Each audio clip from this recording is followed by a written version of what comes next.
minutes long. I'm sure there'll be lots of commercials because it's on the Jordan B. Peterson channel. And so the whatever show on YouTube, okay, has and that's a good explanation of the wokeness because they are you have conservative talk show hosts showing up on these shows,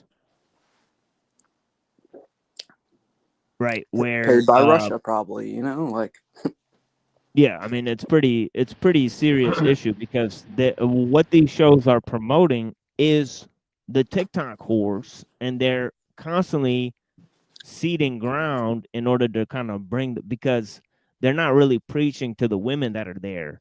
So you know, um, so it's pretty obvious baiting. But yeah, we're gonna look at that too if we have time.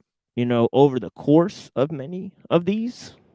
Today, I think I have like 3 hours or something like that, so we'll only be here for a little while here. But yeah, I wanted to open up this show and look at some of these ideas and trace how they.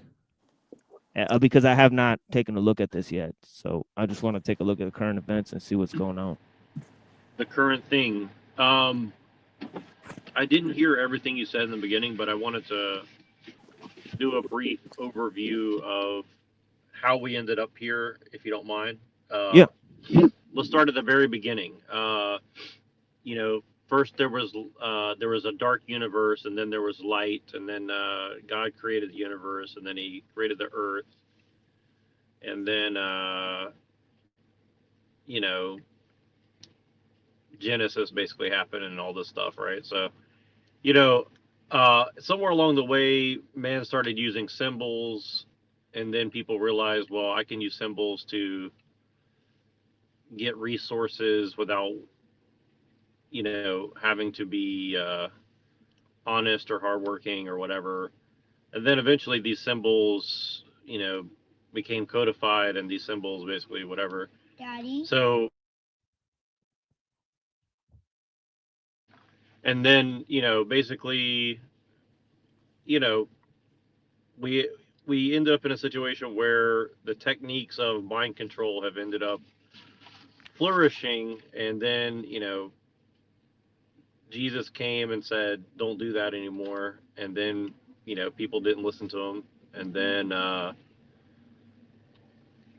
some time passed, and then the Catholic Church formed, and they're like, "How can we really revamp all this and end this dark age of people not using symbols to mind control everybody?" Ah, I see. We'll use the J's because they don't mind interest, and it'll be a way of secretly taxing people, uh, you know, so we can maintain a universal order while we conquer the globe with symbols or something like that.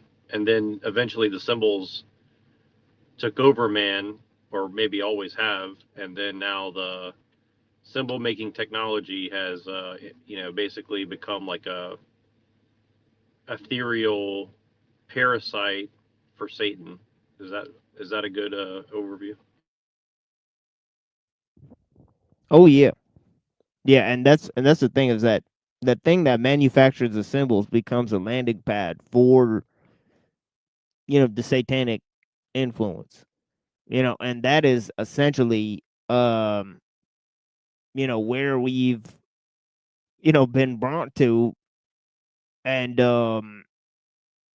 yeah, and who are the people that are using the symbols, or where did the symbols come from? Essentially, it comes out of different places like philosophy, right? I think is a huge element, right? I think the falsification of religious beliefs is another huge way. Okay, I think philosophy. I don't think there's good parts of philosophy and bad parts of philosophy, right? I think it's pretty serious condition that philosophy itself is in, right? In terms of philosophy. You could look at the pathology of a philosopher, And the first thing I say is there's as many philosophies as there are philosophers.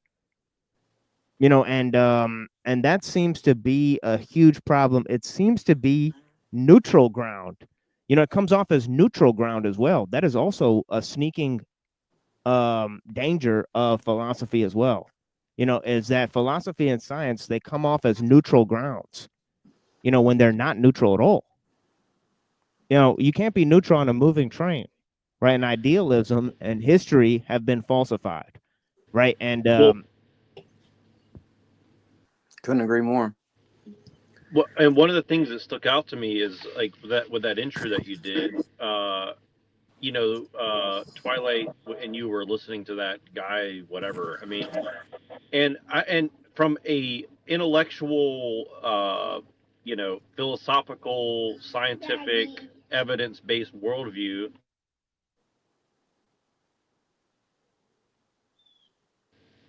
from that worldview, you can't really deny those presuppositions about light and all these different, scientific, facts. Well, I think But sometimes though. sorry, sorry, I'm Go trying ahead. to hold on one second. Yeah, so, but really quick, I would say that the Kabbalah invented all these ideas, and so how do you rectify that the Kabbalah invented these ideas, and that these facts reinforce Kabbalistic ideas?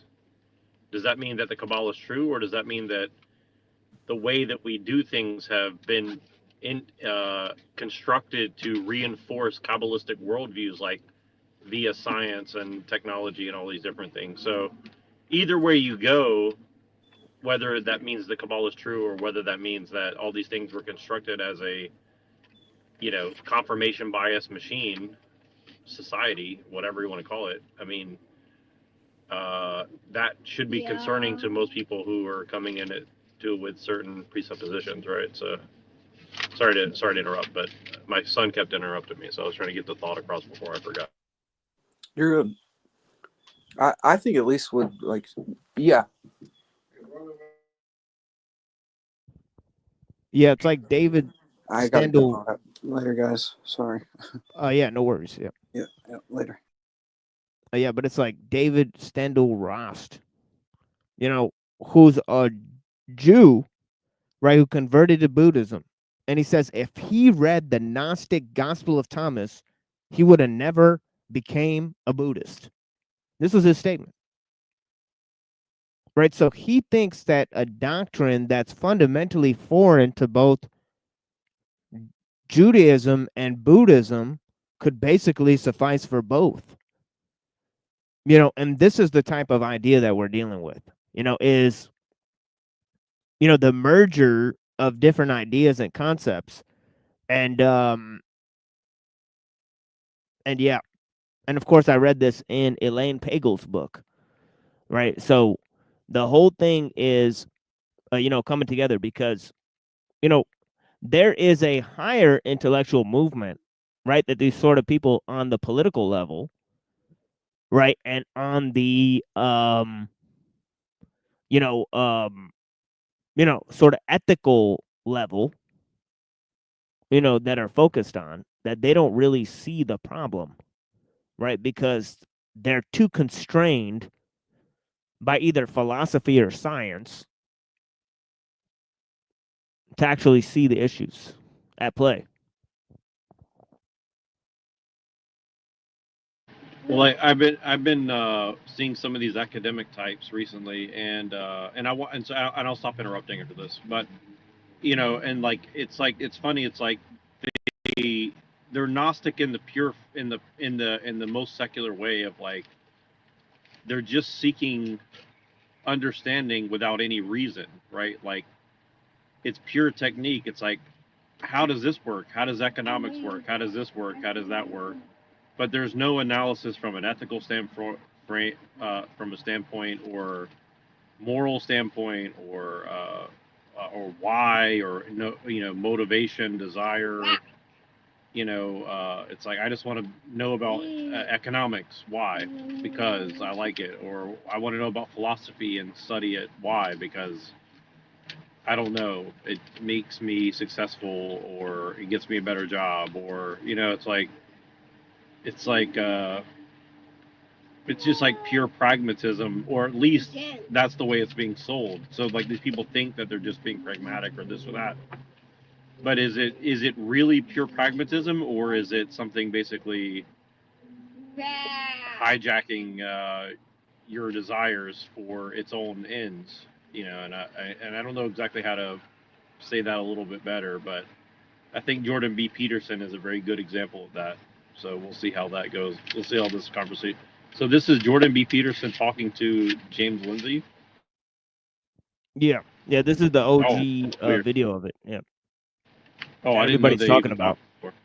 Interesting. Yeah, everybody's talking about this video, and this is why they're focusing on this idea of the woke right? Because he's brought this up again, right? In a very high-profile manner by having this discussion, and everybody's saying that it's a bunch of word salad, that he's playing around with terms.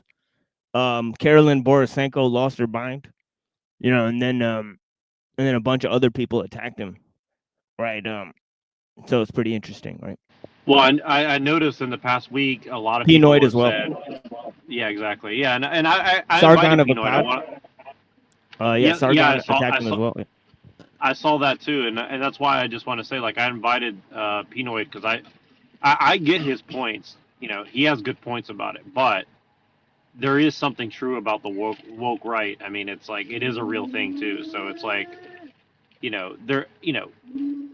depending on the audience, we might dissect this in different ways, but I mean, there's something real about it. Now, the fact that they work for Ben Shapiro or whatever.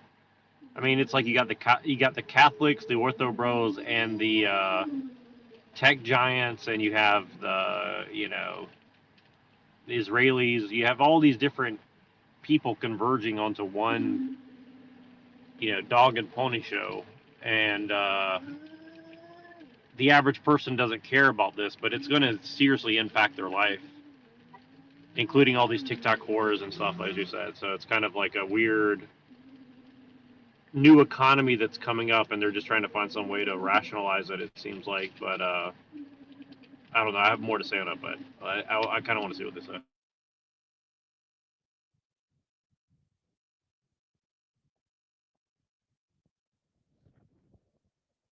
Yeah, and then obviously, the TikTok whore is a visible sign of progress, but also it's basically the bane of the quote unquote woke right.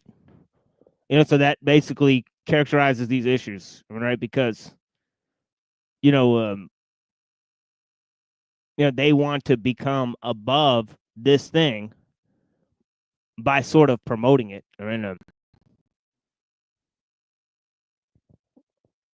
Oh, whoops! Oh wait, this is coming up. Let's just skip this part. Let's skip the intro. Skip all that. There we go.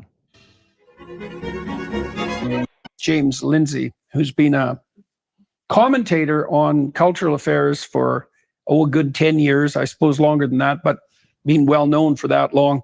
He was one of the people, along with Helen Pluckrose and others, who published a sequence of papers in radical journals that were not genuine, let's put it that way, and that was very scandalous. It was part of an attempt to expose the pathology of the academic, the pathology that had set into certain aspects of the academic institutions, and it's become much more widespread now.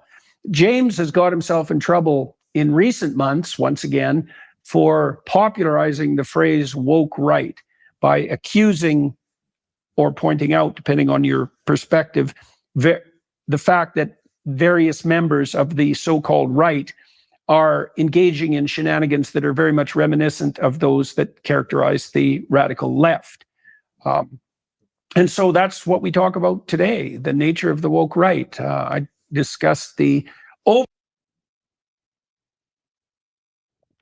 Okay, so I think the place where the underlying agreement is between the right and the left is in they don't agree on cultural values, right? But they agree on culture jamming as a solution, right? So the methodology of culture jamming and culture war and meme warfare, right? And then also, they agree about the underlying methodology in terms of philosophy, in terms of their support for science and technology, right? So there's underlying agreement, right, that has to be teased out. Now, what represents all of these various forms of agreement is 16th century classical liberalism, right? 16th century classical liberalism represents everything that the reactionaries are trying to go beyond, right? Even the Thiel types, right? They're using Enlightenment thought. Okay, they're piggybacking on the notion of Enlightenment thought, right?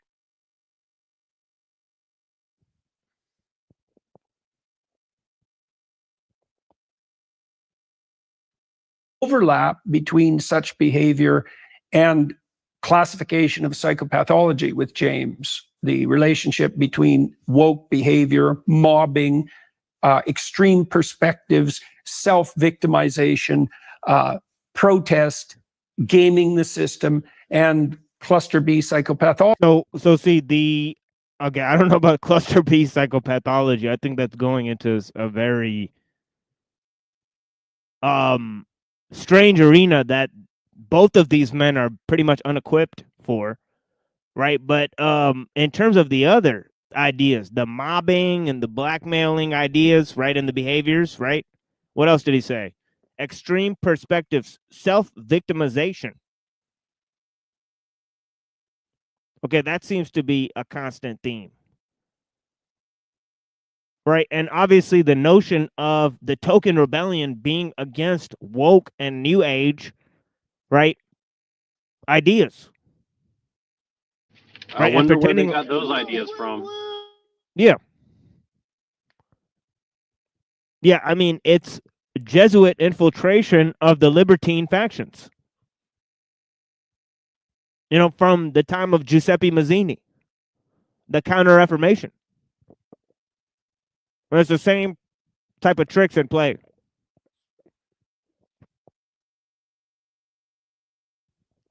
In terms of political subversion and all of those ideas.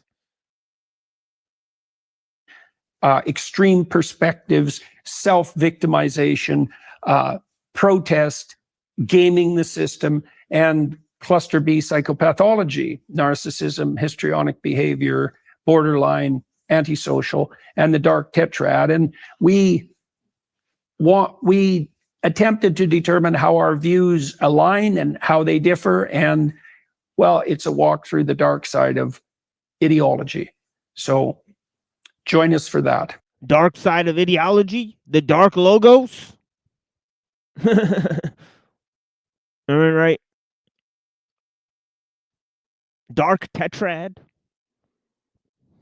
Is that what he said? Interesting. Earlier. Nice to see you, Dr. Lindsay. It's good to see you, It's Dr. been Peters. 2 years, eh? It's been 2 years. Yeah. So what are you in trouble for now? The woke right. Lay it out, man. It's a fraught term, right? People see it as paradoxical because you have woke. So I've looked up this dark tetrad thing. Okay, first of all, it looks like the Freemasonry symbol. Okay, right? So this is what it is, all right? Okay. He's describing the J's. It says Machiavellianism on the top of the pyramid, psychopathy, sadism, and narcissism.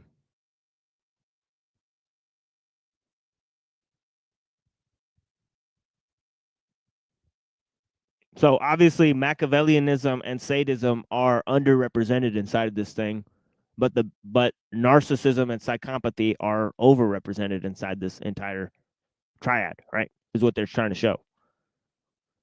Okay.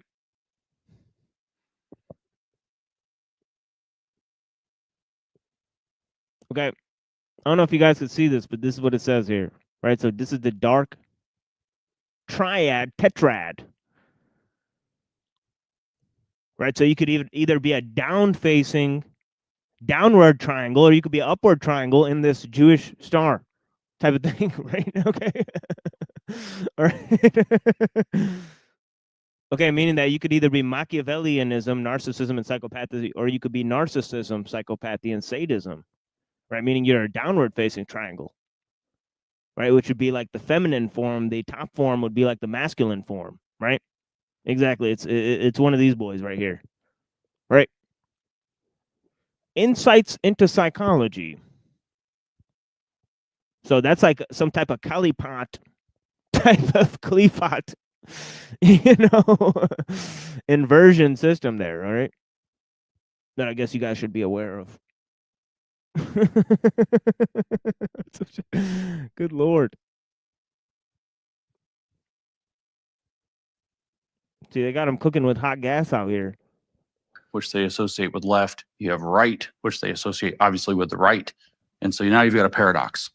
And so I've caused myself some trouble by calling a radical segment, not the whole right, a radical segment of the right, woke right, which I kind of started doing, I guess, last fall, Yeah. September. I started using it before that, the term. I didn't invent the term. A lot of people accuse me of inventing the term or credit me with it. This term has been in rough circulation, floating around in the internet space for at least since middle of 22. So it's not. Wow, I wonder who invented it. I wonder if a cursory internet search might unveil who actually invented the term woke right. Woke right. Woke right.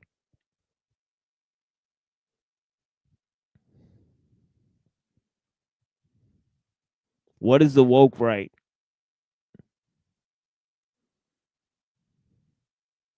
What the fuck? The godfather of the woke right. Okay, there's a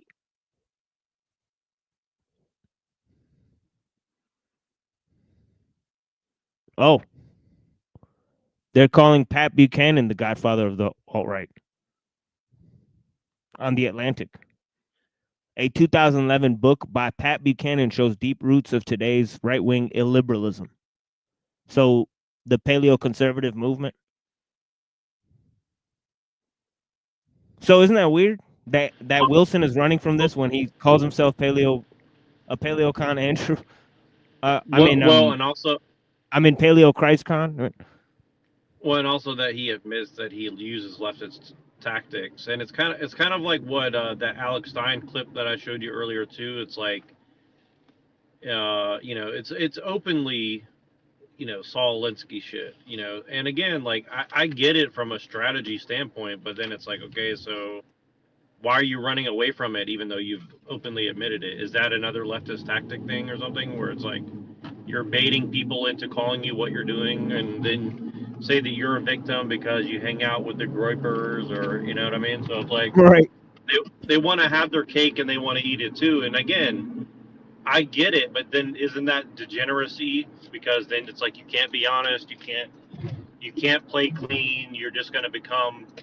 So we're just all going to drag each other into the mud. And again, I mean, if that's the only way, quote unquote, then okay. But let's just call it for what it is, right? Like.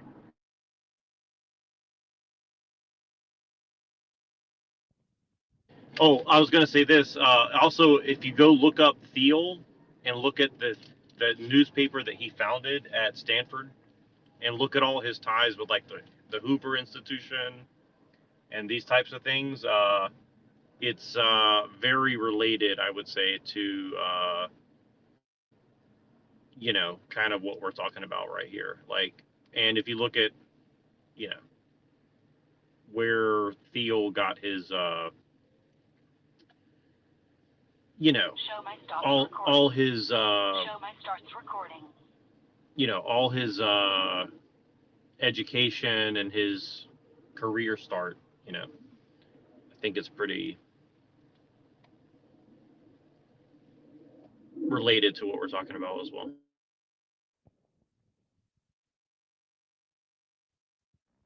Not a brand new term. I just adopted it and went kind of hard about it. And the simplest explanation I give people for, well, what do you mean by woke right? How does that make sense? And I say, well, it's woke people who call themselves conservatives. And some of them don't, though. They call themselves right wing. and they distinguish that conservatives and right wing are different, but it's woke people. So the whole suite of behaviors, beliefs, even the deep metaphysical constructs underneath those beliefs. And as you recently pointed out, I think the psychology that generates those beneath all of that, the cluster B personality disorders are presenting, and the psychopathologies, psychopathy itself sometimes, all of that kind of feeds upward into this concept of woke, which I think we, can talk pretty fruitfully about. See, he's explaining that it's part of the deep-seated methodology that these people can claim to believe whatever they want on the surface.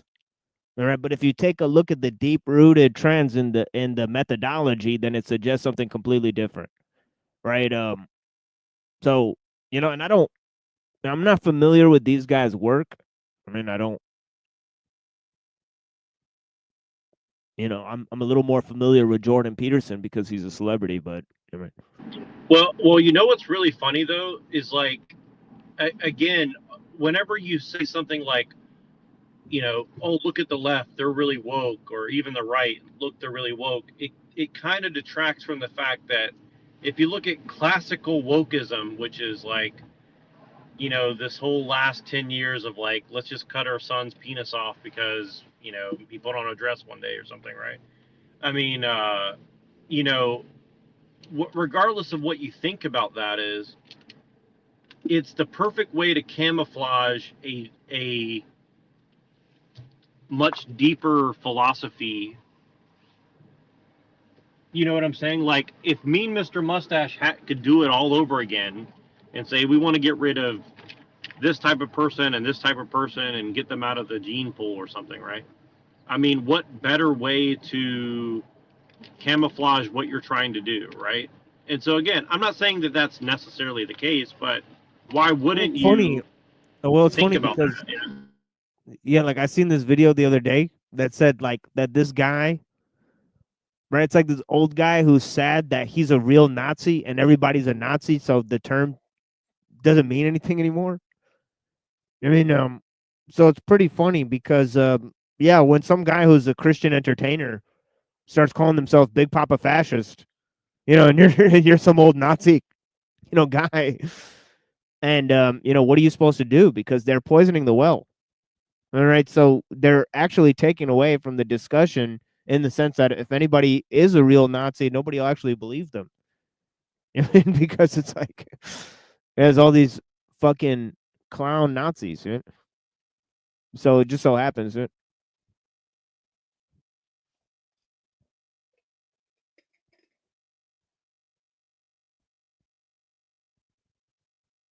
But I don't believe it can only be presented through, left-wing causes. You can present it in terms of right-wing causes or religious causes or other causes, because it's the pathological expression of an ideology or of a belief structure that ultimately is woke. And so this term has confused people. It's angered people. I decided to try to put Who is it angered? Well, this is the thing. This is what I'll use this word. This is a heavy word for the beginning of a conversation, but this is what has dismayed me. I knew it would anger the people that it applies to, in my opinion, because who would want to be called woke right, first of all? And second of all, it limits their ability to interact because they have a label that's not a good label that sticks to them. But what I'm dismayed over is that almost I hate to use this word so glibly, but what I refer to sort of as a bookmark as elite MAGA, or the more who's who of the conservative movement seems entirely captured by this as well. And they also became upset, saw me as a turncoat and a traitor against the movement. One of the things that I think, tell me what you think about this, but I don't think we should name any names in this podcast, if that's fine. okay with you. That's totally fine. Okay, we can talk about why that is as we progress. Okay, good. I mean, I wasn't going to make that a cut and dried rule, but I have my reasons. Yeah, I think we all know what the reasons are. Right? It's because you're part of the fucking Ben Shapiro pro-Zionist, club. And you're literally paid by you know who to keep your mouth shut about who's actually doing this stuff. You're a paid gatekeeper agent, right? Let's be honest. Right? That's why you got you can't say actual names. You can't get to the nitty-gritty of who's doing what, right? Because let's face it, you're pretending like you're a conservative when you're a university educated guy, right, whose main contention was free speech, right? That you should be allowed to use certain or disagree that people have a right to use certain pronouns. Right? So let's not forget that he became famous based on a free speech issue. Right, which is not essentially a conservative issue, but it's essentially a liberal issue. Right, that you have the right to say whatever you want. Okay, Yeah. and now he doesn't want to name names. Right? Well, yeah, and I think this is the trick is like, if this is conservatism and the other Right. side is liberalism, it's like, okay, so Yeah, the conservatives are reading Jung and Nietzsche, and right? Then what do the liberals do? and even worse, they're like basically like, and again, like this is something that's come hard to me too, because like I thought of myself as a classical liberal for a long period of time too. Yeah, let's not forget he did a you whole know. Bible series where he reinterpreted the Bible in allegorical terminology. You know? Oh, I didn't even remember that, but Yeah. But also the fact that Prager rewrote Exodus as this woke right tome.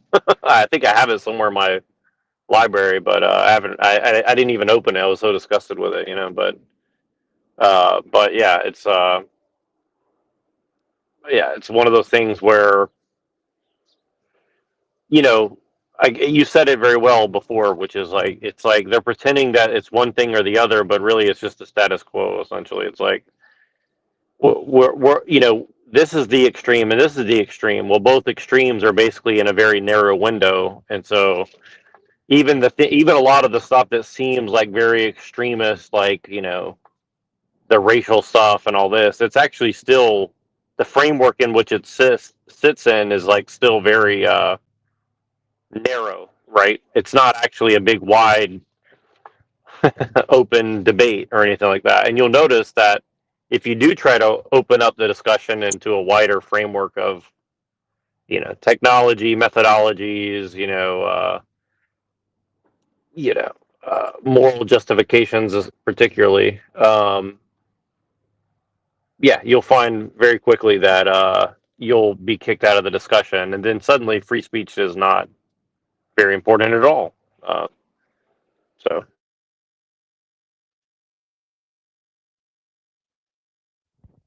Right, it's pretty true across the board that on all these platforms, that they cry about censorship while censoring people.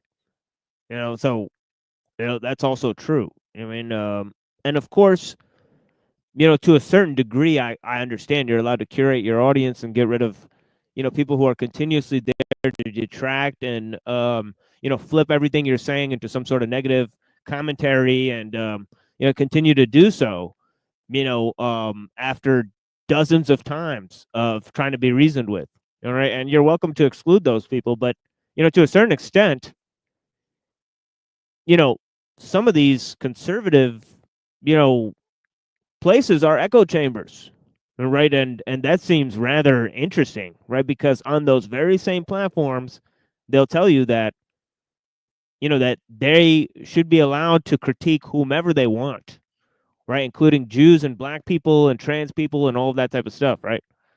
And that's what the majority of their commentary focuses on.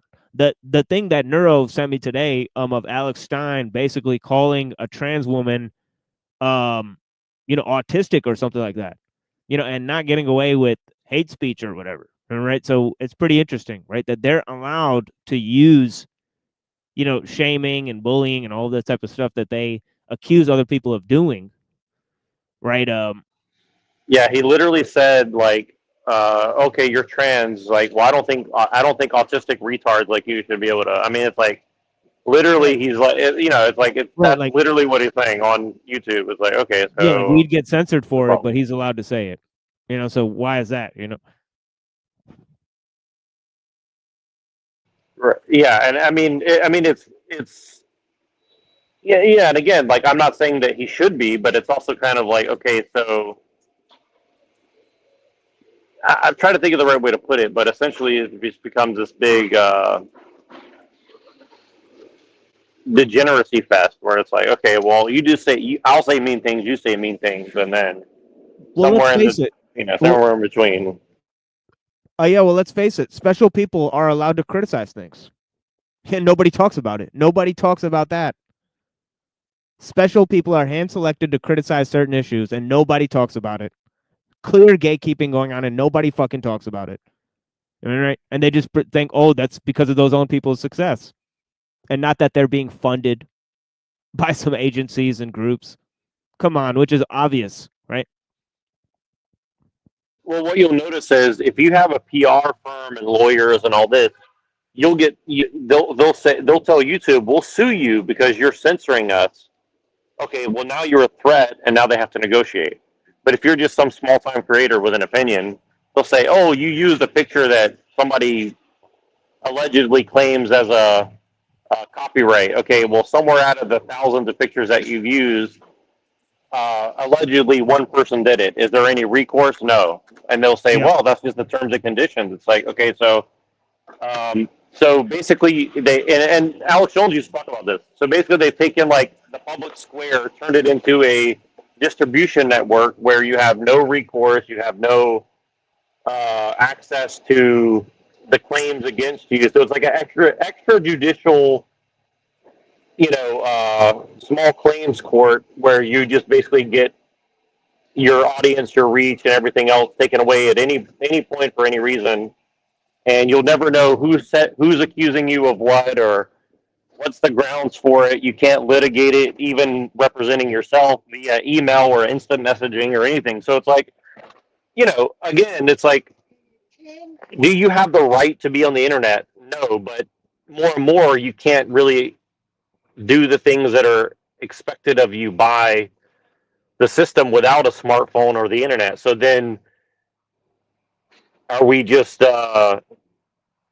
is this all about like imaginary rights that like they've always been, but now we're just going to get more and more into an economic situation where we have no ability or control to define what that even means. So I don't know. It's just kind of a weird dystopian situation that we're finding ourselves in. And people have talked about this. It's not new to what we're saying, but it's getting very real now, I guess you'd say.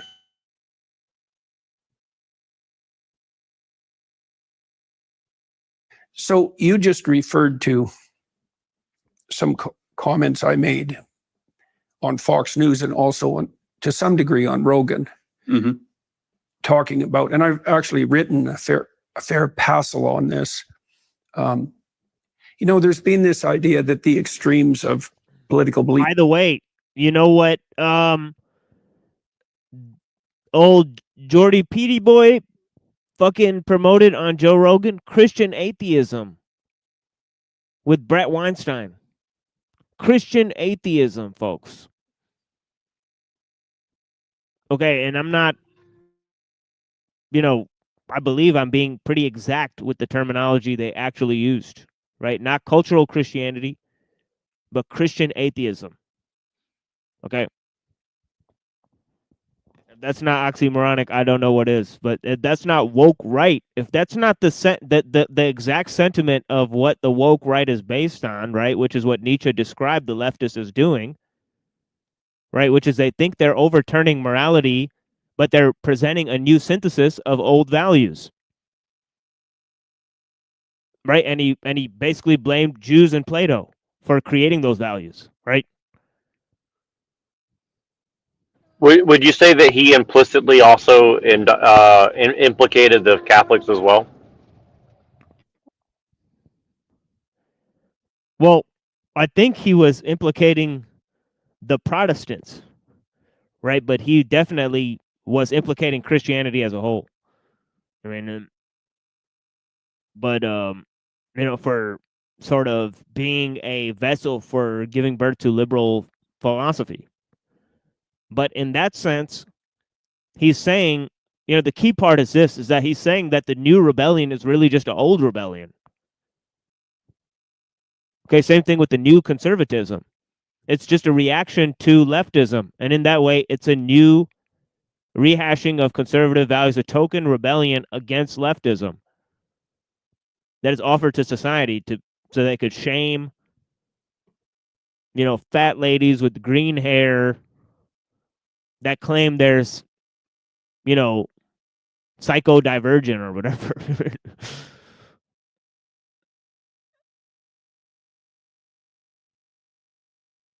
Beef meat, hey?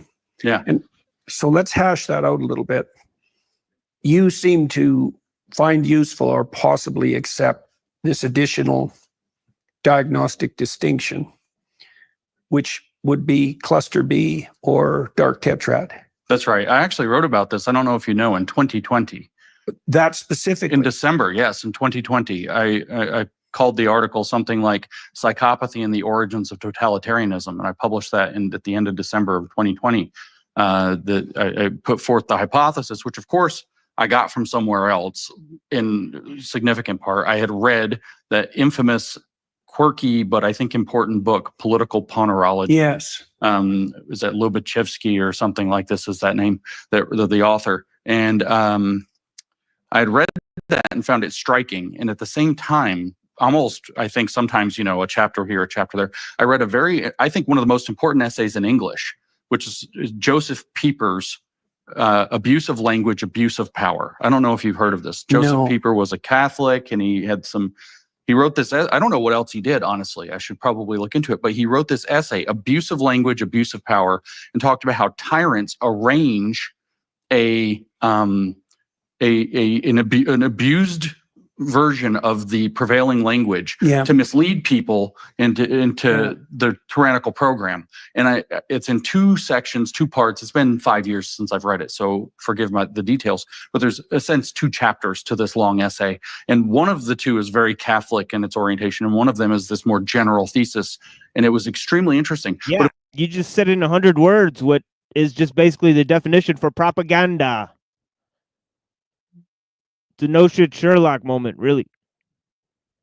I mean, yeah, they use language. They use neuro-linguistic programming. They use the symbols to reprogram the symbols. Can you guys still hear me? I hear you.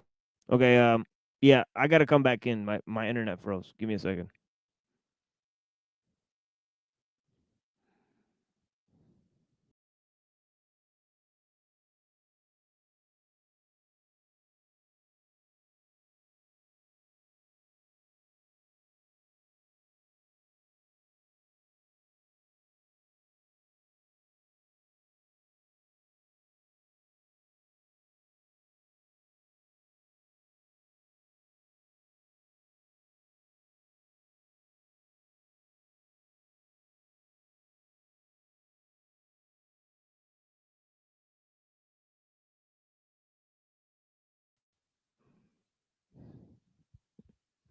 Okay, there we go.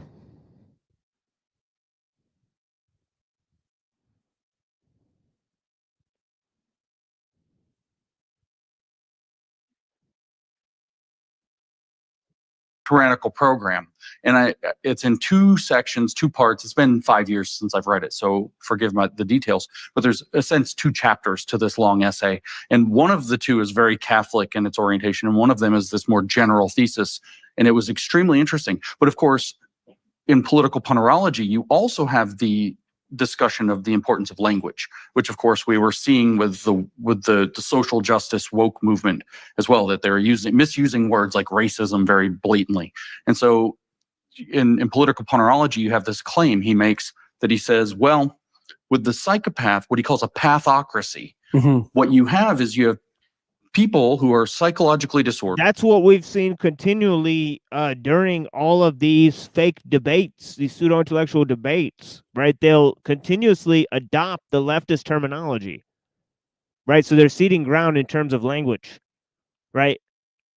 So that is so I think he's right about this particular point, but it's pretty much an obvious point, right? Because, yeah, obviously propaganda and memes and symbols are part of the game, right? They're not neutral, right? Ordered, who create a vision of the world. They need other people to play in it. And the way that they do this is by creating, he calls it a second language. So it's the same language, but the words now refer to other things. Mm-hmm. Of course, having read the postmodernists like Derrida, I'm picturing all That's of what his happens ideas. in the Tower of Babel. That's right. That's right. That's exactly Remember, right. words lose their meaning and no one can understand. That's right. Nobody can understand each other. So they reorient the discourses, and then what he says actually solves the tyrannical problem. Yeah. This is One man's hymns became another man's curses. But that's part of the plasticity of content that's imposed on us through the technological sphere, right?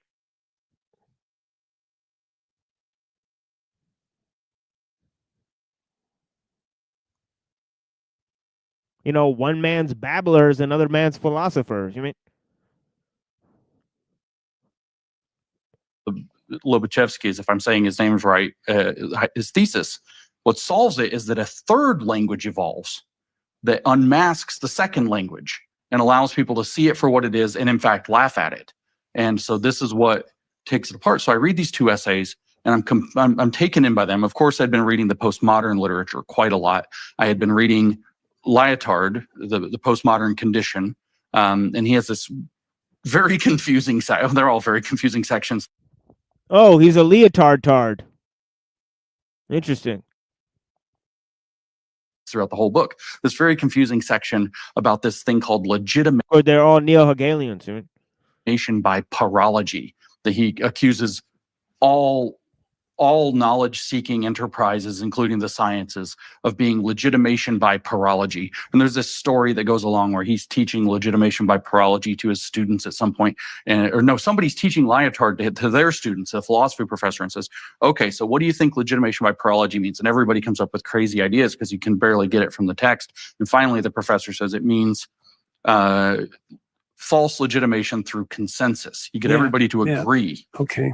And so I framed out this essay in terms of saying that what the pathocracy or the pathological ideological state, which becomes a vehicle for that pathology that serves the psychopaths at the center of it, the way that it operates is it generates a Pathocracy, the path of crazy. You know what I mean? That one was for Brown's boy. Blessings.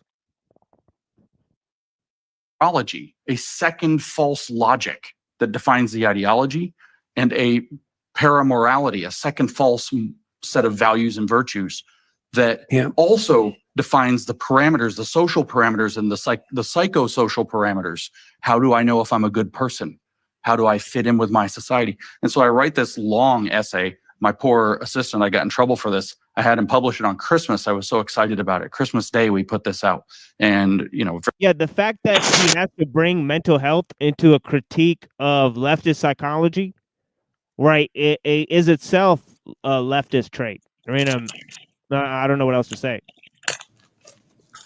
But yeah, blessings, madam. Thank you for joining.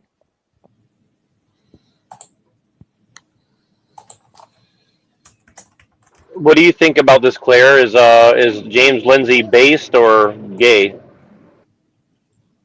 Hi. Well, I quarrel with all these new terms which basically confuse everybody, and really, we keep getting words thrown at us and then making us argue about what they really mean. Probably an actor. Do you think he's complicating things a lot by the way he talks?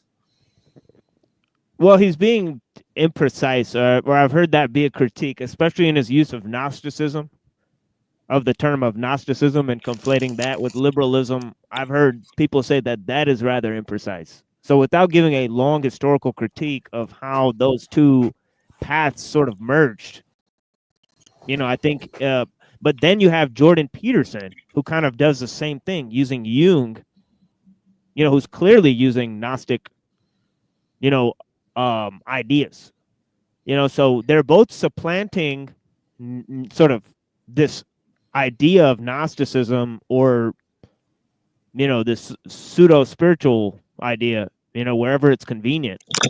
And Yeah, in I that think they're we're poisoning the deliberately well confusing because they're, us. yeah, definitely. And this makes it even more obvious that, we do need an official moral system, which is basically a religion.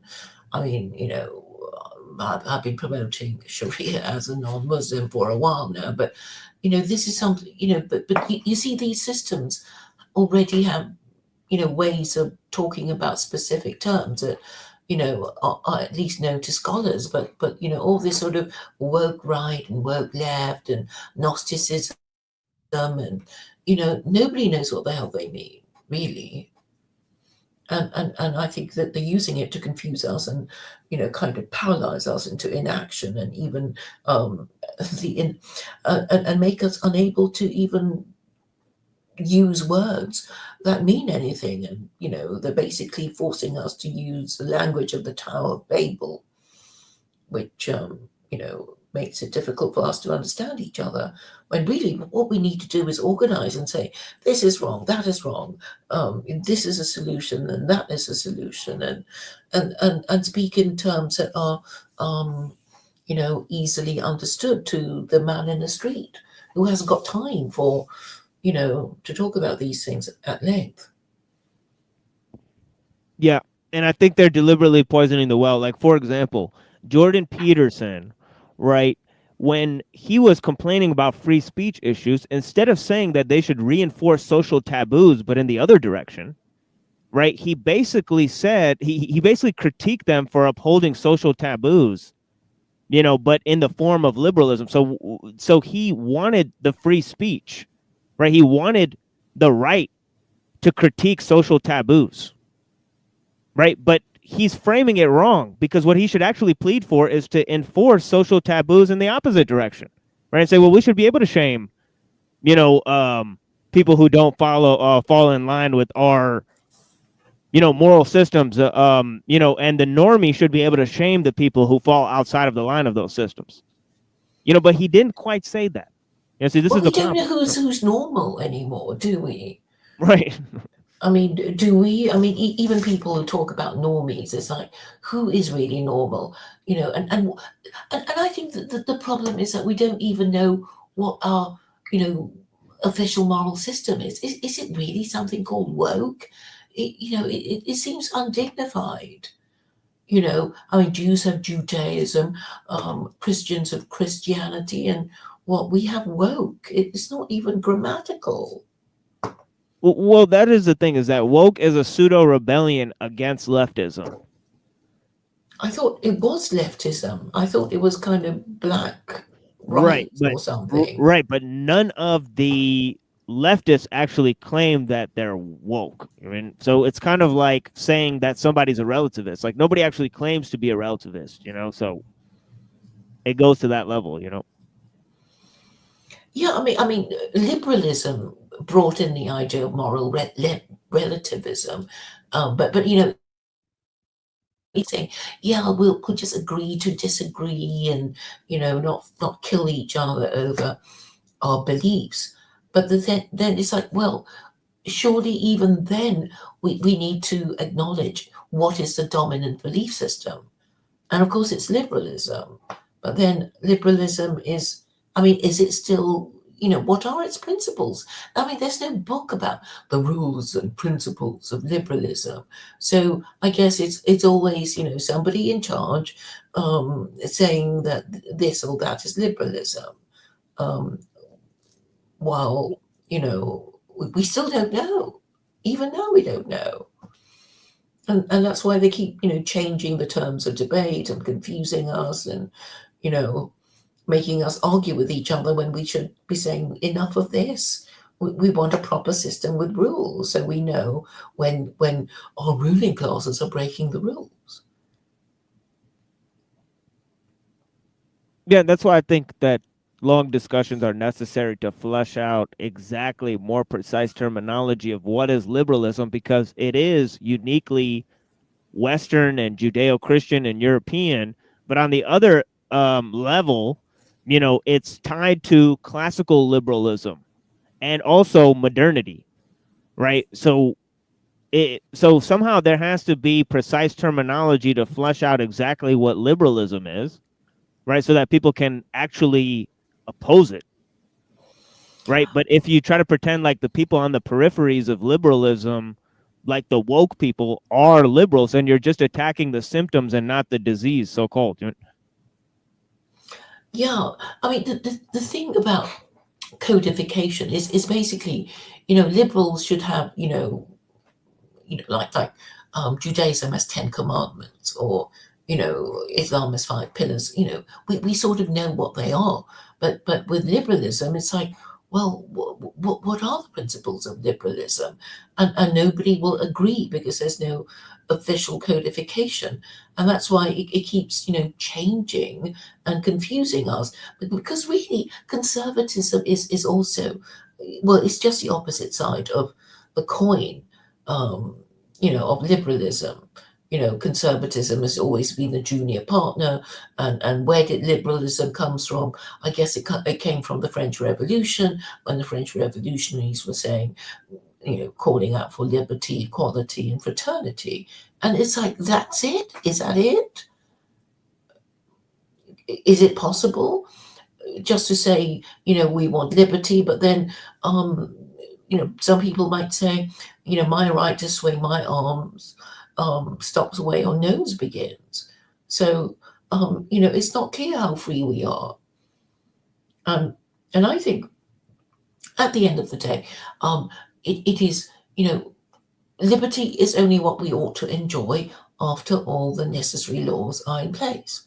And obviously libertarians can never agree. They only go on about the harm principle, but who knows what is really harmful until it's too late. And libertarians can never agree with each other about the minimum number of rules that they can live by. So that's no help. So I think in the end, we're forced to go back to religion, right? It's like, well, if we don't know what's good for us, and our ruling classes don't know what's good for us, apparently God knows what's good for us. So we'll have to have a look at that, however reluctantly. Well, I think that goes because to at one of least the, there's a Yeah. a list of rules that, under Sharia. It's like, well, it's written down. Some people still use it. We know what it is. Maybe we want to interpret it in a different way, but it's sort of there. We don't have to make it up.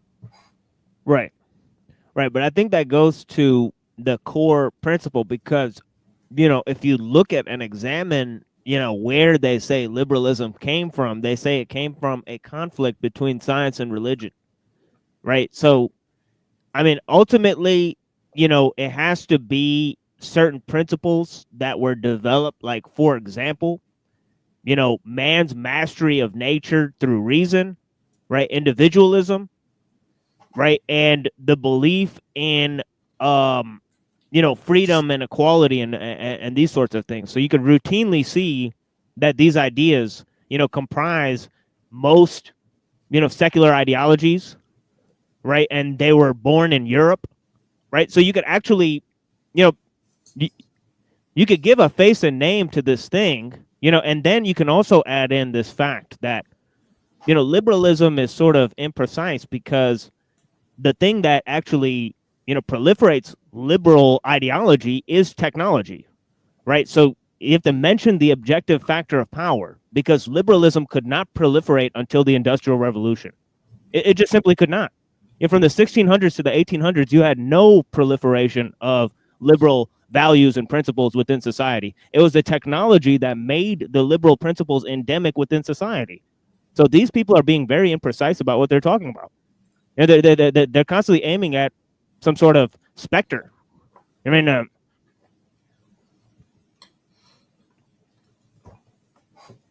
Well, I think this desire for liberty is a kind of reaction against the totalitarian nature of the European wars of religion, which is basically Protestants and Catholics fighting it out amongst themselves, and then after the wars were over, I guess Europeans were saying to each other, what was that all about? Have we, gained anything much? And then there was the Enlightenment, when people, having grown tired of killing each other for religious reasons, asked themselves these questions. And then that was interrupted by, well, the American Revolution and then the French Revolution. And, the American Revolution has a stated aim of allowing Americans to live free of a king, with the right to pursue happiness and liberty, right? I mean, that's how it's put in the U.S. Declaration of Independence: the pursuit of life, liberty, and happiness. Have I got it right? So the idea that people want to be free of government and interference, but that now we've gone too far the other way, and in a way it's kind of logical that sexual freedom comes into it, because it's like, well, we should have the right to have sex with people not our spouse. And then we get to really murky areas about incest and bestiality and sodomy, and then bad things happen to our demographics if not enough people are becoming married parents and properly rearing their offspring. And then there's labor problems and immigration, and everybody's angry and confused, and now we don't even know what we're talking about. So I mean, that's how I see the situation at the moment, and we just need simple words that can be explained to ordinary people. I think I think two things are extremely necessary: the belief in human reason, that goes and pairs with this idea of idealism and the notion of progress, right? I think these two things are extremely necessary, right, for the development of liberalism. And you could basically summarize it in this way, because like Thomas Jefferson, right? He both owned slaves and had a belief that universally slavery would become a thing of the past. So he both practiced one thing and believed in an idea of progress that suggests the elimination of that thing throughout time. So he was able to separate his ideology from his actions. And I think this is a huge achievement within Christian moral systems, right? Is that they're able to separate faith and reason, as Aquinas says, right? And this is a huge, and this sort of abstraction, caused, this sort of abstraction and dualism caused the birth of, this form of, that you can hold a belief, you can entertain a belief that you don't readily follow and believe that it will become endemic on a universal scale, which is basically progress, and be right about it. This is the most bizarre thing about it, is that Thomas Jefferson was right, except for he didn't understand, maybe he'll wake up today and say that the form of, power that we're under is a worse form of slavery. Who knows, right?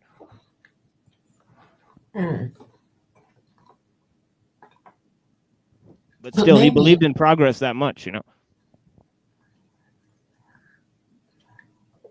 But maybe slavery cannot be done away with because it keeps popping back up and calling itself different names. But it is really a form of slavery. I mean, I've been thinking about this. Is that actually we're really the slaves of our government?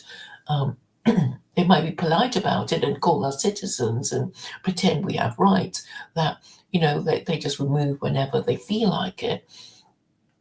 And having studying a bit of Roman history and during the time when proscription was practiced, I mean, basically, even the rich people didn't escape from the Roman state when the Roman Empire sent its soldiers out to acquire empire, but promised its soldiers a bit of land, and when they came back, they had to satisfy this expectation that these soldiers these veterans would be pensioned off with a piece of land, and they basically killed a lot of rich people and took their land to pay their soldiers. So, I think a lot of people think that, the rich get away with it, but possibly they don't, because then everybody knows where they live, how much they own, and where to, come when to take their stuff. And we just don't want to live through these terrible times, and that's why I think it's important to make sure that we don't live in a failed state where chaos reigns.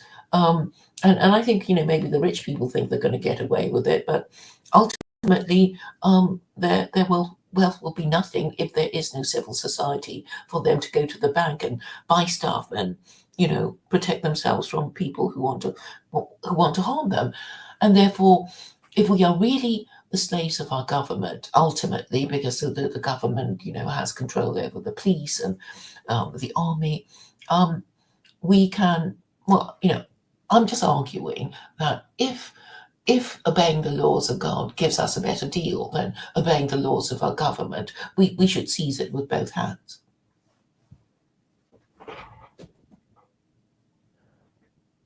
Yeah, and I think that the time is basically coming in terms of science and technology created a sort of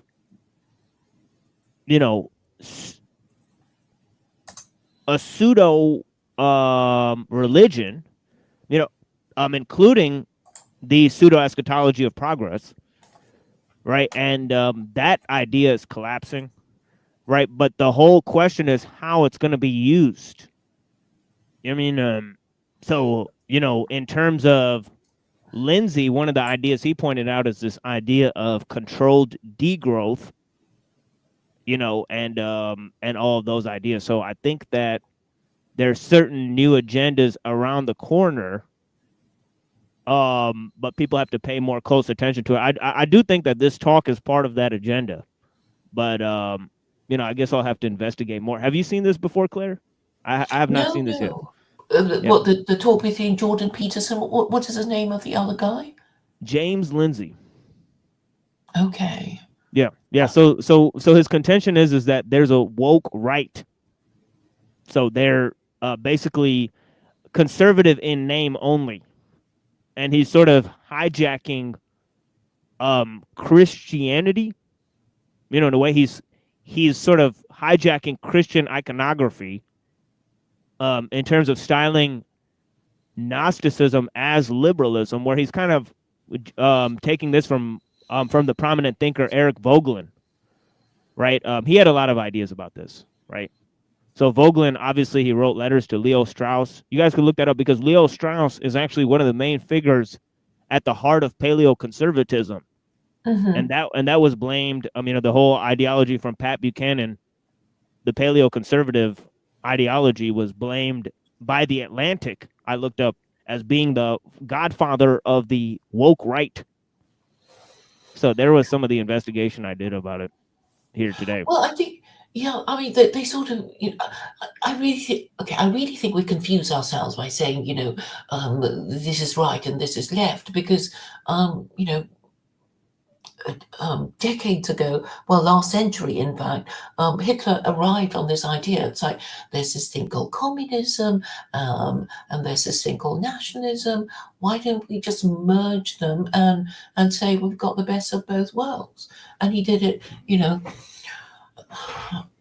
a century ago, and this synthesis has been happening since, I guess, Hegel was talking about his the Hegelian dialectic, that you have thesis, antithesis, and then synthesis, and it keeps changing, and the words in a way become meaningless unless we can root what we're talking in like, this is a book of conservatism, this is the official book of liberalism, this is the official book of communism, or whatever.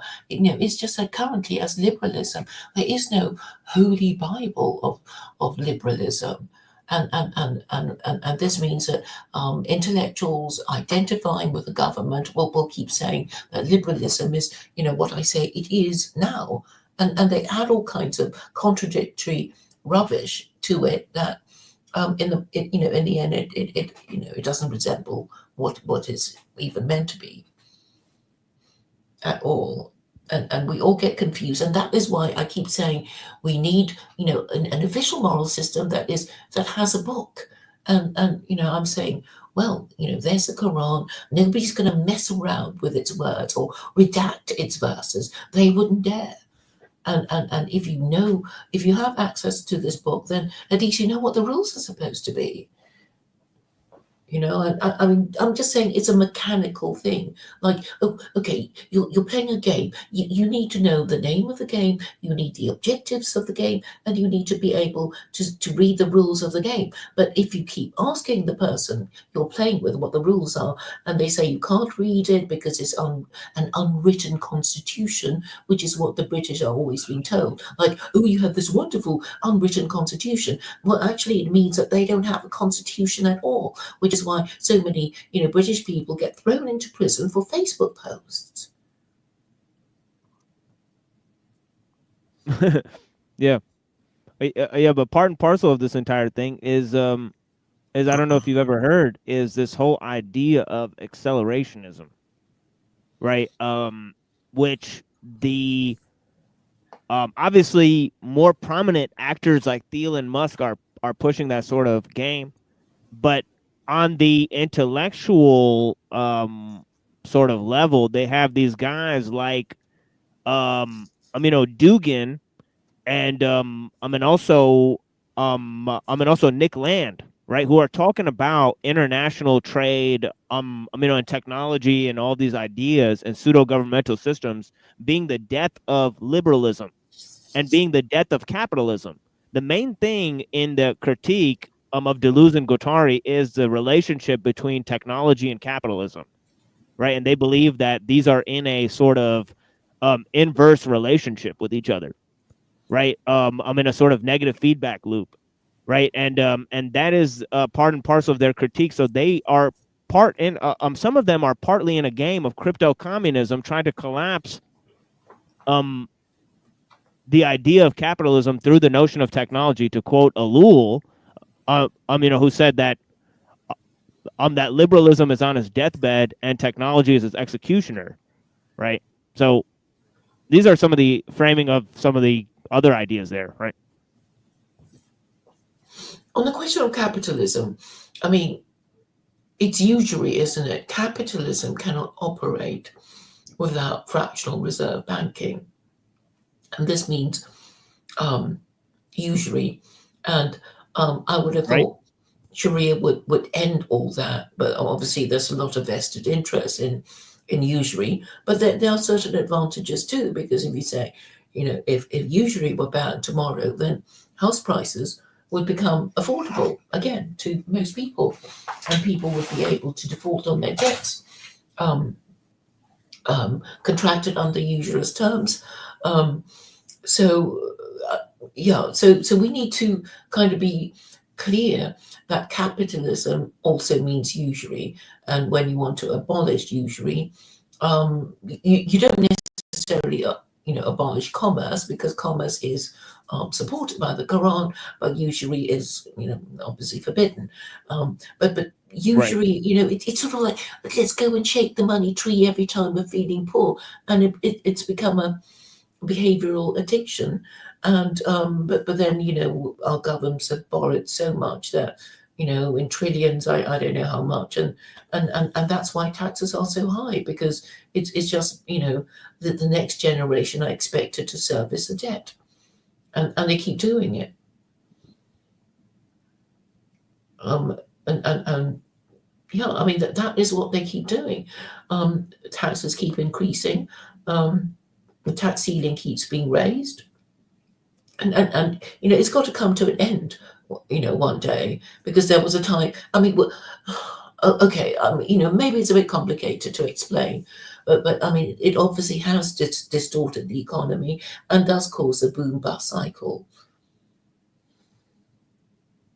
Yeah, and the Salafis and the Saudis, they are obviously crooks. They don't believe in Islam, right? But otherwise, yeah, I mean, yeah, the fact is that they are not allowed to use usury and interest, right? It's forbidden by the Quran. But yeah, those are facts that you're stating. Um, yeah, thank you, Claire. Blessings. Oh, good. I'm glad I've been useful. Thank you. Oh yeah, of course. Of course, excellent feedback, and of course, we'll watch some of this. Yeah, but please let me know if you want me to pause it. Blessings. Okay. Very long essay explaining that this is what I see as at the root, because I was trying to diagnose and explain to people what nobody was calling woke yet at the time, at the end of 2020, or maybe we had just begun to call woke. We were trying to diagnose and explain this social justice left phenomenon. And so I put out this essay and said, I think at the root, underneath the whole thing, there's the same psychopathologies that motivated people like Lenin and Stalin and all this. And I didn't have the psychological chops. I was aware of dark triad or tetrad terminology. I did know quite a bit about the cluster B personality disorders because I knew some people who were basically rabid feminists in the 2010s, and they were all talking about how they had various schizoidal personality, and that one may be cluster A. I'm not totally sure. Yeah, and then they had the borderline, antisocial, histrionic, narcissistic would come up again and again. And I think that actually tell me, is paranoid's cluster C, right? Yeah. My reading, for example, of Derek Bell, one of the founders of critical race theory, is that he had very likely suffered. And it seems like, the study on the authoritarian personality, that was written by Theodore Adorno, that we've all got a little Hitler living inside of us. So, we better watch out. This is a cornerstone of leftist studies and critical theory and all of that type of stuff, right? So the fact that he's putting that back in the face of the conservatives, that's highly strange, right? Because, he's essentially saying that, that Lenin is like, why pathologize Lenin, right? Why not just look at where he was successful? Right, he took over a whole country. Right, I mean, it's worth taking a look at the mechanics of how he achieved that, right, and not agreeing with his ideology, right. So, there's obvious use for that, but he's sort of poisoning the well by saying, well, Lenin was this crazy person who's like a narcissist who gained power, and that's sort of a rereading of history that I don't think is, really necessary. But yeah. And again, I think this, I deeply frown upon this psychopathologizing of ideological, views. I mean, there's no need to get into this, right? And this is exactly what the leftists do, right? They say, well, you're a narcissist, you're a, you're a baby Hitler or whatever, so I don't know.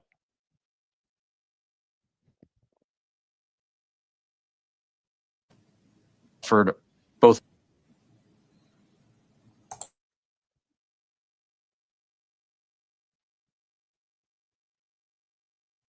paranoia and schizoidea, which are both mentioned by Lobachevsky as well as indicative.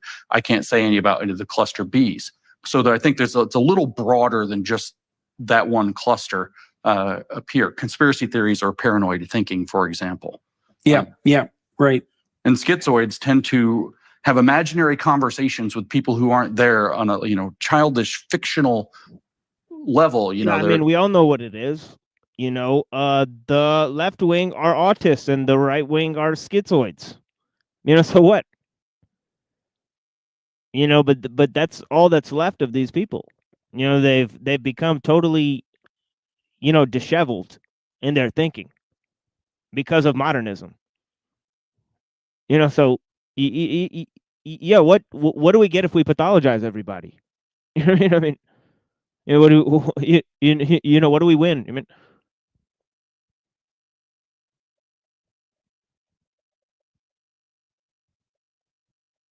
they're pretending the world is the way that it should have been for their emotions when they were 9 years old. That's the split, the skits and the schizoidal. And so they write these elaborate stories about how the world's supposed to be, and then they have outbursts when the world doesn't match that. And Derek Bell was famous for writing these missives where he would present them as evidence of racism at, say, at Harvard, where he had an imaginary conversation with a dean and then would write the whole. Yeah, that part is true. The cognitive dissonance in the right wing and the left wing is very true. Right? That their idealism and their pushing for progress with, sort of the same methodology gives them a sort of very weak footing.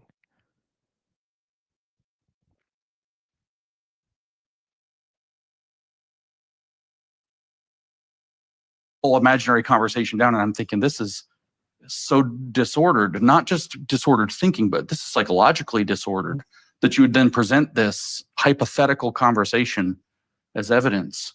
But So- at any rate, So let me for a long time, I've thought that's there. Okay, so let's lay down some theses. Yeah, And I mean, tell me. yeah, I mean, you're a critical psychologist. Like, you don't have any reflection on what he just said. It's highly strange. I mean, What you think of them. So the first is that about 4 to 5% of the population, maybe more, has dark tetrad cluster B. are you familiar with this dark tetrad cluster situation? Madam,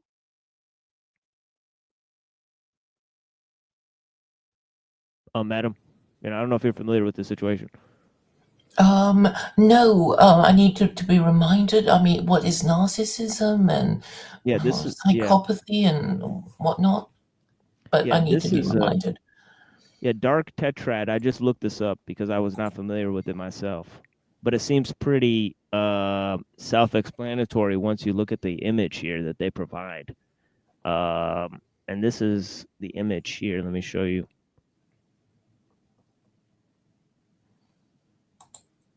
Because they keep referring back to this dark tetrad thing. And so this is essentially what it is. And so there's, yeah.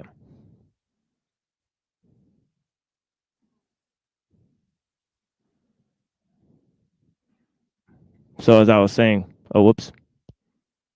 Maybe she accidentally fell out.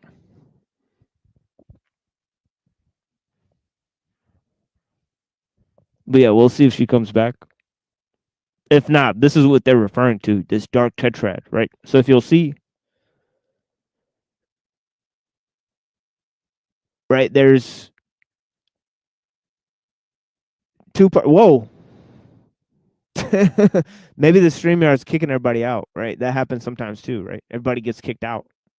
If I try to share screen, it'll kick the other people out. See how this works? It's trippy, man. Okay, well, we'll just wait for everybody to come back in, I mean, or I'll drop the link here, right, and see if anybody comes back in, and then I'll continue my presentation after we play some music here, right? Take a little music break. Thank you guys for joining, and continue here.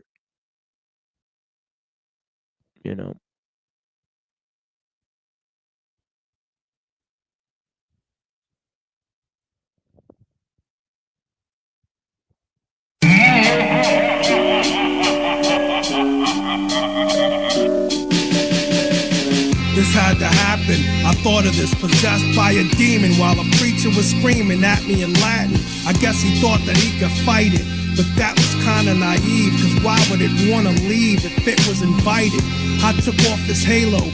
I had a message for God. I thought it worked as a two-way radio. He was small potatoes, but I needed a person to sacrifice, like when you throw a virgin in a volcano. I started recognizing his God cut off communication. I guess his location wasn't worth jeopardizing. He started petrifying. His body was dead stiff, as if he forgot to stretch before exercising. I had been had, his Bible was a tad bit light. He had cut out the pages to put a flask in it. I wasn't mad at it, I probably would have done it myself. Or maybe I'm just playing devil's advocate. Playing devil's advocate. I've seen this. This is the end. Laying right there, like that. I stand here, right here. supposed to say this something. Last chip in the bag, last page of the novel. I'm gluing the last stick of a ship I made in a glass bottle. When I began, I didn't think it was possible, but I think therefore I am. Like Aristotle, I studied meditation. I had to be in the zone in order to go beyond my own expectation. A lot of hard work and dedication, it never deterred me. It's more about the journey than the destination.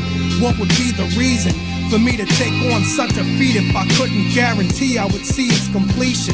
I'm obviously berserk, cause I believe when I'm deceased I probably could live through my body of work. I'm stranded inside of this mannequin, but the plan is to understand how to reanimate as a mannequin. All's well that ends well, see you in hell. I pull my cape over my face before vanishing.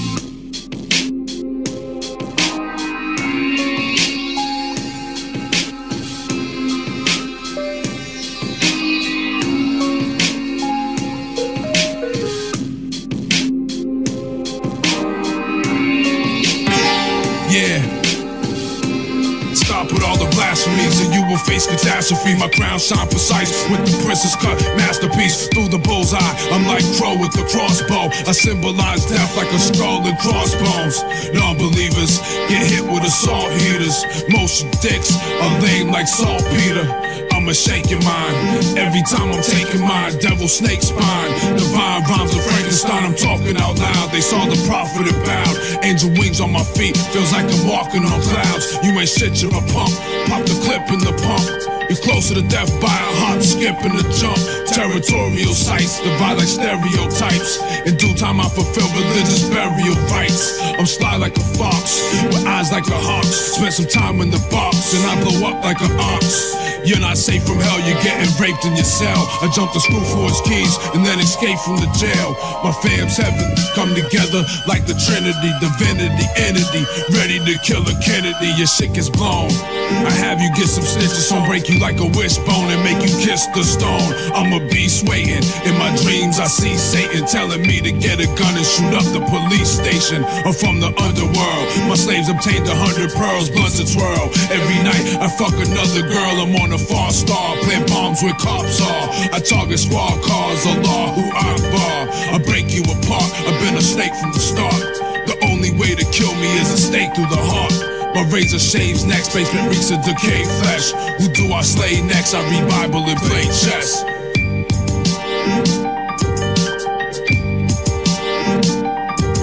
There is a shovel that is important in the countryside. I'm a beast like Entro 09 with Cain's minus side. It sounds like time is marking there are vineyards and grapevines. This found inside the eye where some man is crushed and dies. My thought is sharp, it pins you to the wall behind. The wooden floor collapsed 3 times, the bodies are hidden beneath the sky. Yet I am a man who has become angry with the decisions of the king. So one night I started a crime ring. We hid barrels of gunpowder under the floor where the king was to give a speech, and blew his ass to smithereens, and blew his ass to smithereens. My poetry has a crow that pricks blood of his paranoia. This ship built in such a way that it would collapse mid-voyage. At night late down by the lake, overpass behind the creek, with a lit candlelight creep. Perhaps you'll find I've constructed panels in the ceiling to collapse and kill you while you sleep. It is lost behind the wall, what has never been found to all. In time of the great fire you watch the chandelier fall. A door is cracked, though in fact what you find behind it exact is a place where a memory is trapped, or those killed by my axe. There is a war that rages in heaven, fists, zodiacs, many eyes and wings that are feathered. You're betrayed by creatures who seek their own death forever. Yo, look me in the eye, your life's a total lie. I'm like the Godfather, I take your kids when you die. I visit small towns, spreading my sickness that's afflicted. Now I live in hospitals, painting pictures of my victims. It became a fairy tale, so the story keeps on living. On how I brought them death, the gift that keeps on giving. I stalk them all, horror calls when the darkness falls. I chop your balls, you hear the growls of the monster bros in the mental institution. On all kinds of medication, now I pray on their souls through constant meditation. Fuck a haircut, you need your head chopped off. Catch you in the crossfire when the lead pop off. My parables are terrible, I walk where pharaohs go, through the halls of miracles, the fallen walls of Jericho. Next to me is ecstasy, the Holy Ghost reflects in me, a living legacy through ESP. I see destiny. destiny, I hoard the steel that'll make them mourn for real. I sworn to steal, I was born in jail. Prophet Muhammad came to me in a dream with the lights out and instructed me to suicide bomb the White House. For he's the final prophet and Jesus is the Messiah. We're no longer awaiting the return of Elijah. Through land and sea, wouldn't find a man more noble. I react nuclear, melt to the core like Chernobyl. Inserted in the gun, you want a hamburger bun. I murder for fun and burn your corpse when I'm done. I bled red gravy. When I was young, the lead raised me. I'm head crazy. I break bread with dead babies. You're disgraceful, wasteful, ungrateful, unthankful. A skeleton reach out the ground and grabs your ankle. In a haunted swamp, when I'm around, you hear the monster stomp a dead body. Could still let out a rotten fart. I see the bitch in you. I'm wishing you the chicken flu. Only if you knew what was brewing in my witch's brew. Throw stones at holes made of glass alone. Recite poems that move bones in sacred domes in Rome. There's no defense known against this killer's assault. No looking back or you get turned into a pillar of salt. If I'm not left alone, then I will wet your dome. There's no better poem. I cracked the Rosetta Stone in the Dead Sea Scrolls. I part Red Sea's whole. My lead needs souls. In my head I see trolls. No doubt I rhyme best. I got a Teflon line vest. A whole human body is hard to digest.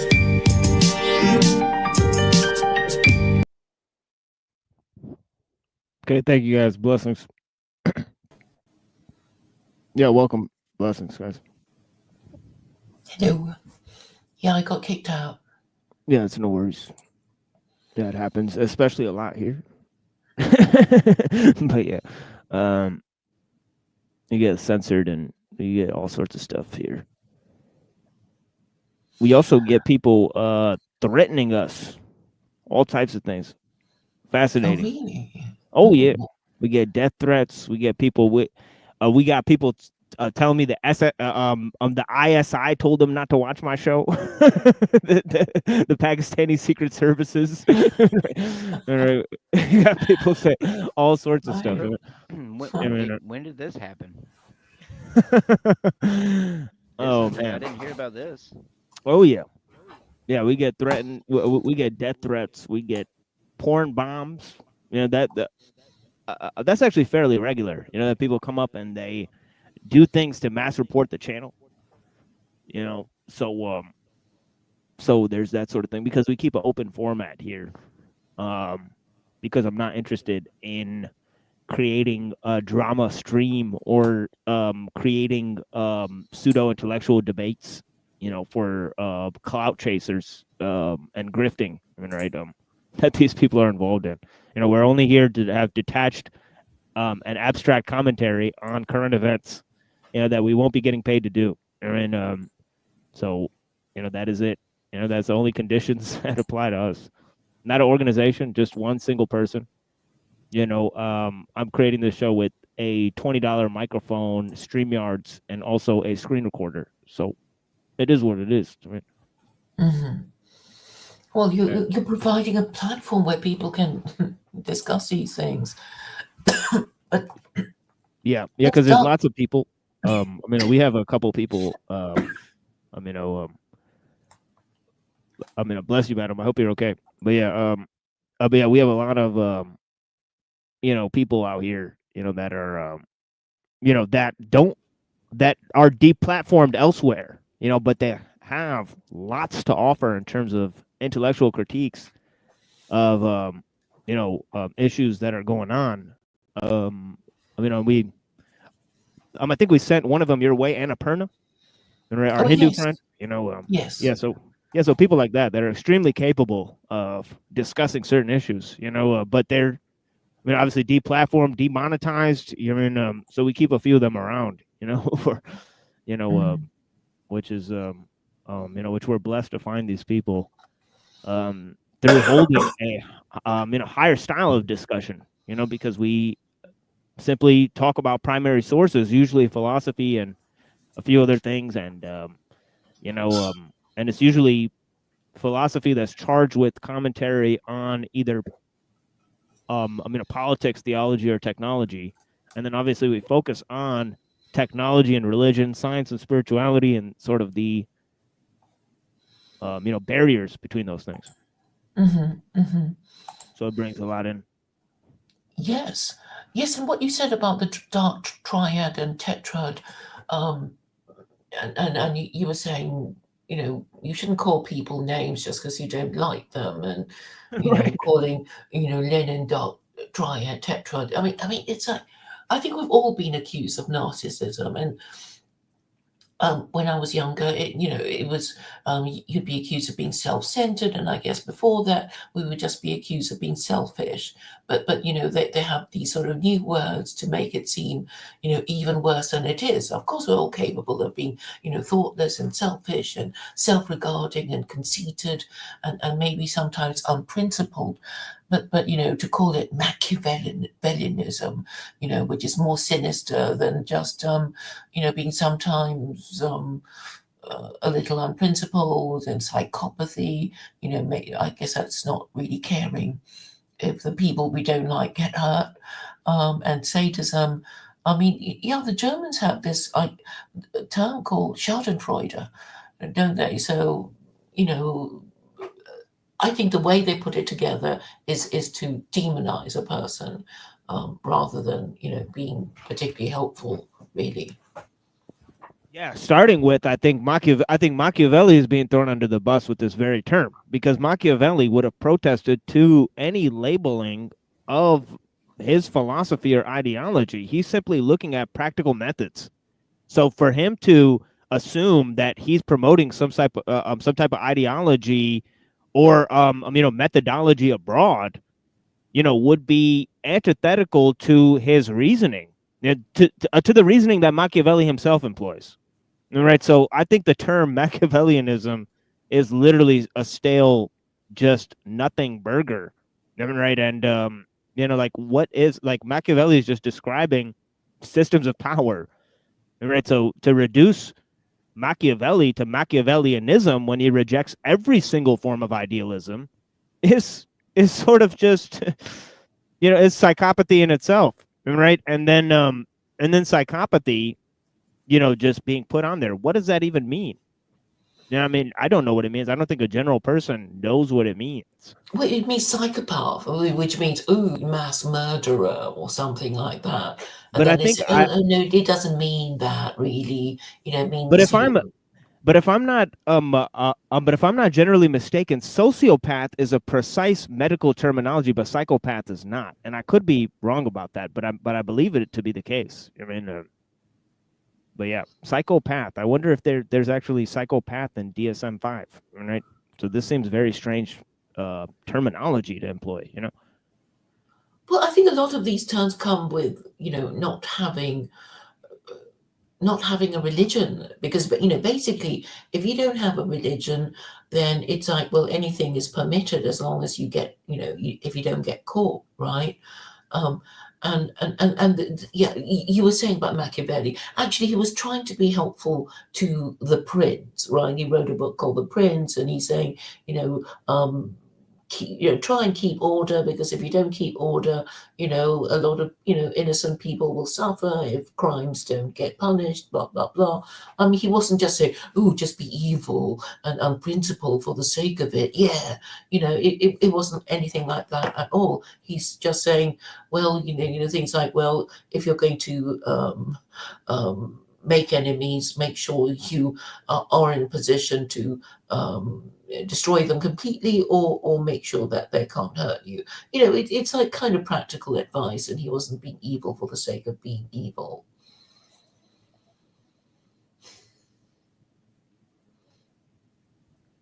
Yeah, here they've designated 3 different terms to deal with this. It says they subsequently introduced a diagnosis of antisocial personality disorder, ASPD, the dissocial personality disorder, DPD, respectively, stating that these diagnoses referred to and included what is referred to as psychopathy or sociopathy. So it's a terribly imprecise term. But yeah, sociopathy, I believe, is the medically precise term. So why they would then use this other very imprecise term, that's antiquated, for this triad system is actually rather striking to me. I mean, but then here they also say sadism Now, now of course it's important to observe. As I was saying before, that the bottom half of this is different from the top half of this. Okay, meaning that the bottom half is going to be overrepresented. And it's going to be more probable that, the downward triangle is more, represented in the two parts. Namely, the parts of narcissism and psychopathy are going to weigh heavy on the scale, and then, then Machiavellianism and sadism are going to be more rare aspects of this. So that's also what this is meant to show. But yeah, it's a rather interesting. Yeah, yeah. I mean, they just try to make the person, really sinister. But in reality, we've all been accused of being mad and silly, and selfish, which these days is called narcissistic, and so yeah, they use these big words to demonize us, whoever they want to demonize, I guess.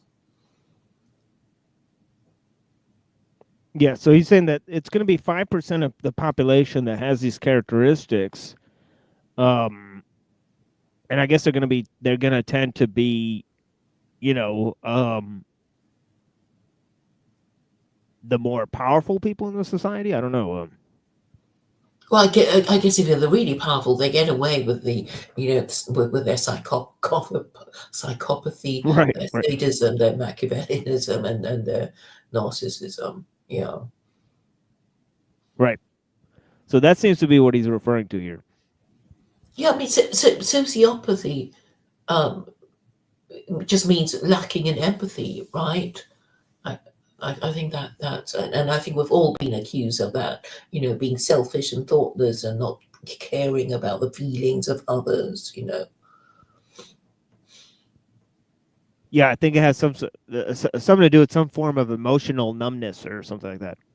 But yeah, either internal or externalized. But yeah, yeah, because they say either you can't feel the pain of others, or you don't know when you've hurt somebody or something like that. Because they say that David Wood, he says he's a sociopath, and he says he hit his dad in the head with a hammer or something like that, and that was that he didn't actually feel what he was doing. So this is the kind of idea or whatever. So, yeah, stay clear of somebody like that. right. Yeah, probably a good idea. Yeah, not to make them public figures. Right? But yeah, I mean, has dark tetrad cluster B traits to some significant degree. Okay, and so that was histrionic, narcissistic, antisocial, and psychopathic, right? That's the cluster B cluster. So he's excluded Machiavellianism. So I wonder which one would be Machiavellianism. I guess histrionic, because he's mentioned psychopathic, he's mentioned narcissistic, he's mentioned antisocial. Okay, so antisocial I think would be Machiavellianism, because I think histrionic is sadism. So one of those is what being a drama queen, I thought, but maybe I'm wrong. Histrionic personality disorder is just somebody who's always, Well, I think it would go with sadism because it's self-victimizing. So that would be the trait or whatever. I think they're looking. Then antisocial would be Machiavellianism, because you're sort of think you're above people, I guess, or something like that. Or I think antisocial is usually it's a form of psychopathy where they see themselves as above others, or they are sort of megalomaniacal in some way. And psychopathic, right? That's the cluster B cluster. Whether those are psychopathologies, like illnesses, that's a matter of dispute. There are certainly forms of severe social misbehavior, manipulative social misbehavior. Yes. And people who fall into those categories will use cries of victimization to parasitize. Yes. Right. So they're parasitizing on empathy. That's one hallmark right? They have disordered interpersonal relationships, often very intense. They're predatory, particularly the antisocial types. That's more straight, repetitive criminals. Very stable pattern of behavior. Yeah. So let's say 4 to 5%. It's probably increased because of the net. That would be my guess, because it's not well regulated on the net, because most of our evolved mechanisms for dealing with such people don't work. Especially, we could talk about anonymity, because I can understand why people defend it, but by the same token, it allows you to escape from your well-deserved reputation. With Mother's Day just around the corner, I wanted to share an amazing organization that's making a real difference for mothers in need. Preborn. Their network of clinics provides love, support, and hope. This is so confusing. This is actually part of the program. So this is that I felt like this would have a lot of commercials in it, but this commercial is part of the program. It's something about pregnant women. It's kind of odd ad here. I don't know. Well-deserved reputation with Mother's Day just around the corner. Share amazing organization. Preborn. Network of clinics to pregnant women. Oh man, this looks like it's worth looking into. Preborn. You know, what kind of leftism are they promoting in this preborn program? I wonder. Is it just a new word for antenatal? Yeah, really. I assume it's that type of a project, because they're introducing these women to medical programs before, while they're pregnant. I don't understand. Preborn. Very odd thing that they're promoting there.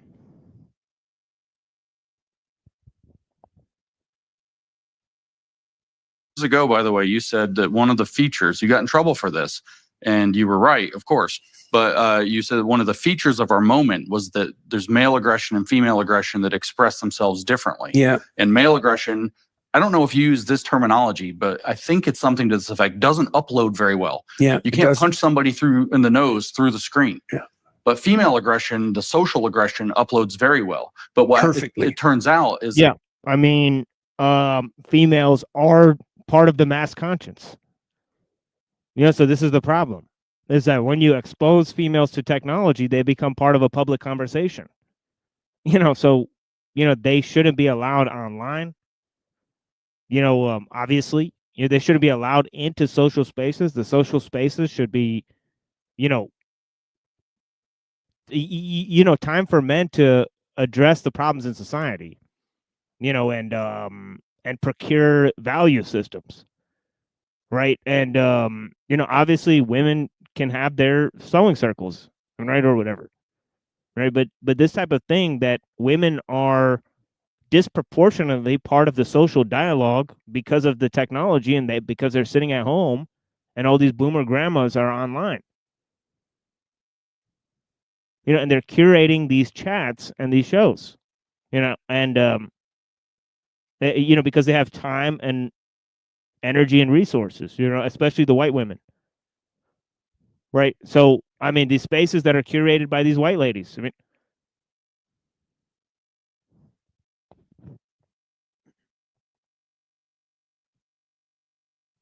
this cluster B or dark tetrad manipulation uploads almost even better. Yes.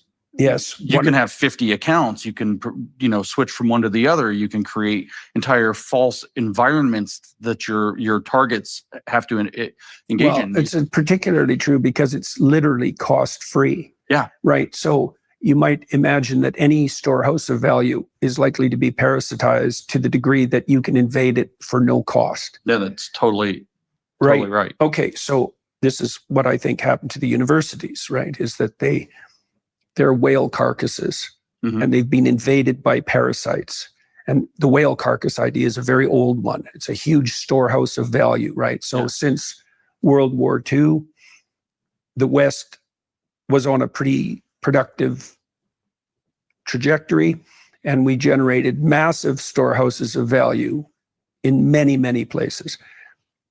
those would be financial storehouses, but reputational storehouses that's even more germane. Like Harvard has both. It did have both, They right? have both. $53 billion plus a stellar reputation. Yeah, the best brand in America. Exactly. And In the world. next to Disney. Yeah, right. Right, which is another storehouse of value That's that's right. been severely parasitized. Okay, so now, so that's two things. There's 5% of the population. Oh yes, Right. the dark. So you want so you want the universities out of the hands of the government and into the hands of the corporations. What is that going to accomplish? It's still the same liberal programming. Right? Like, I don't understand what that's going to fix. Oh, now he's actually mentioning Machiavellianism. He's saying dark tetrad types are narcissistic Machiavellian.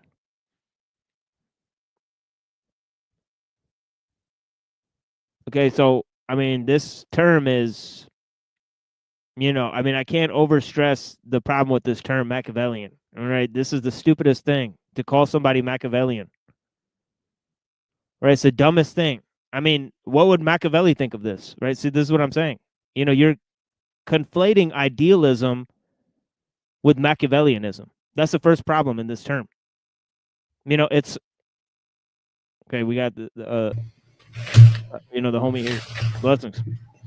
Yo, man, listen. Yeah, this is garbage so far. Yo, did you read my article I wrote on this? No. Yeah, I wrote an article actually about on this exact talk. Oh man. Yeah. On these Is two it, and Kiss. So we're able to play it too, right? Like the audio of it. I mean, like, yeah, as long as it'll work on Substack for that way for you. I'm not 100% on that one. You know what I mean? Yeah, because I noticed there's like a playable file there. Is that you reading it? I mean, possibly. We can go with that, bro. Listen, I don't even hang on, man. Let me look, double check my joint real quick. Propaganda. You could straight up read it here if you want. I mean, yeah. I read it. Yeah, I read it. Yeah. Well, listen, because I did two of them. I wasn't sure which ones I did. Yeah, like you can stay. Yeah, you can play it. I read them, and like, yeah, I break down. Yeah, like, I'll play it. I'll play it at the end of the show here. Yeah, blessings. Yeah. Like, yo, these two are like dumb as shit. Jordan Peterson is basically like he's upset that if you form like communities and you have like positive structures for like humans, you're not going to need him anymore. Right. And then James Lindsay's like, oh, well, like, I want you to be a part of science. You know what I'm saying? And like, be all like liberal and whatever. And if people go, yeah, listen, that shit's gay as hell too. You're not going to end up wanting to be around Lindsay. You know what I mean? And Lindsay 100% trying to get you back on the America rah bandwagon. You know what I mean? When in reality, like, that's probably what we should be moving away from, is that America rah bandwagon, because that nationalistic fervor has been used like forever to get like us to do shit that isn't really good for us. You know what I mean? Like, every time they're like, oh, you need to sacrifice for your country, for God and country, it's never something that's positive for you. You know what I mean? And that's kind of where this is at. You know what I mean?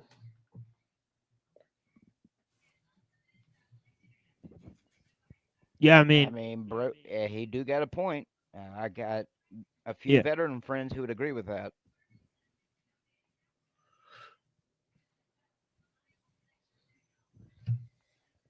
Yeah, but I don't understand how they don't understand how they're promoting leftism by using a term like narcissistic Machiavellianism.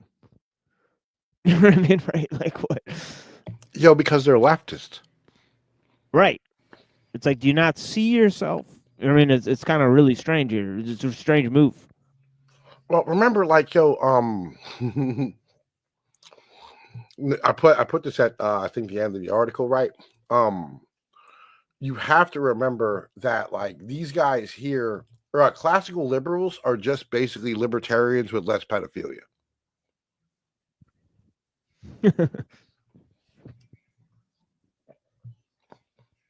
That's basically what it is, dude. Yeah.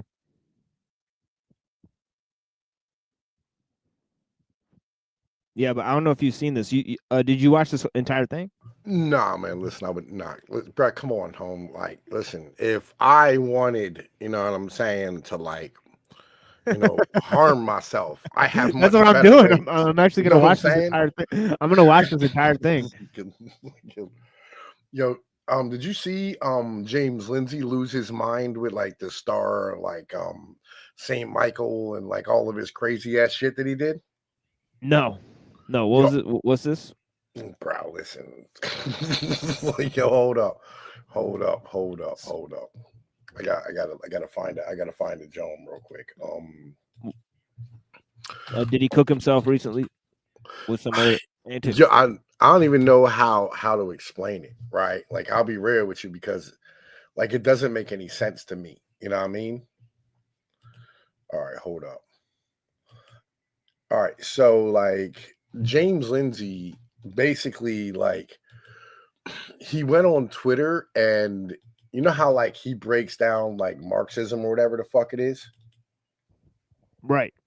Like from the left. Well, he went on Twitter and he started to do the same thing with the right. You know what I'm saying?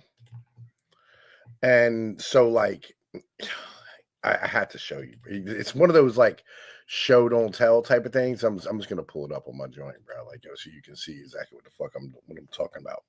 Right. Hang on. StarCam, OBS, start virtual camera. There we go. Okay, so where's it at? There it is. All right, here. Look. Right. So like James Lindsay went full on like schizo rant, drawing shit. Talking about like how like everybody who's trying to be like an ortho bro or yeah, I think I like this post here. Or like yeah, I think I remember this post coming on. They drew all this shit. Yeah. So what was this about? Yeah, this is crazy. bro, I don't even know. All right, like because like it's schizo shit, right? Basically, like he's So I trying see there's to a bug claim, inside of a Jewish star there, or yeah, nah, I mean, I like a think mosquito that's type of thing. like what the is it? staff that like the Blue Cross and Blue Shield staff. Oh, the staff of Asclepius. We'll go with that, dog. We'll go with that. I don't know. You're talking about the thing on the back of the ambulance? Yeah. Okay. Yeah. Right. Represents medicine or whatever, right? Yeah, that's the staff of Asclepius. Yeah. Yeah. So like, yo, he went like James Lindsay sat here and he wrote down like all this shit. He said most Americans, even Catholics, don't know anything about Archangel Michael except in a very vague sense. I grew up Catholic. Michael was not a thing ever in any Catholic I know. So now Michael's idolatry will be a big thing for our side, and Demosophists will fill in the details of what it means most broadly ignorant Americans. This is serious. The cult that controls the world on the left believes that a cult religion will certainly co-opt the right into a direction, a version of partial spiritual contamination. It's also covered over the fingerprints of counterintelligence operation. We should be very slow to trust. Right? Just straight schizo ranting, dog. We get to the like Lucifer and Zoroastrianism, like everything.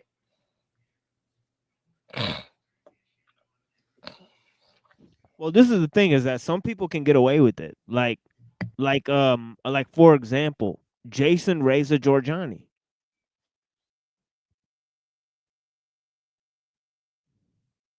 He's able to get away with it.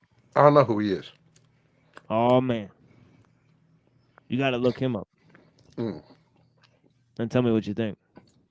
On Break the Rules podcast, I might, but like the whole point is like James Lindsay, like full on schizo retard.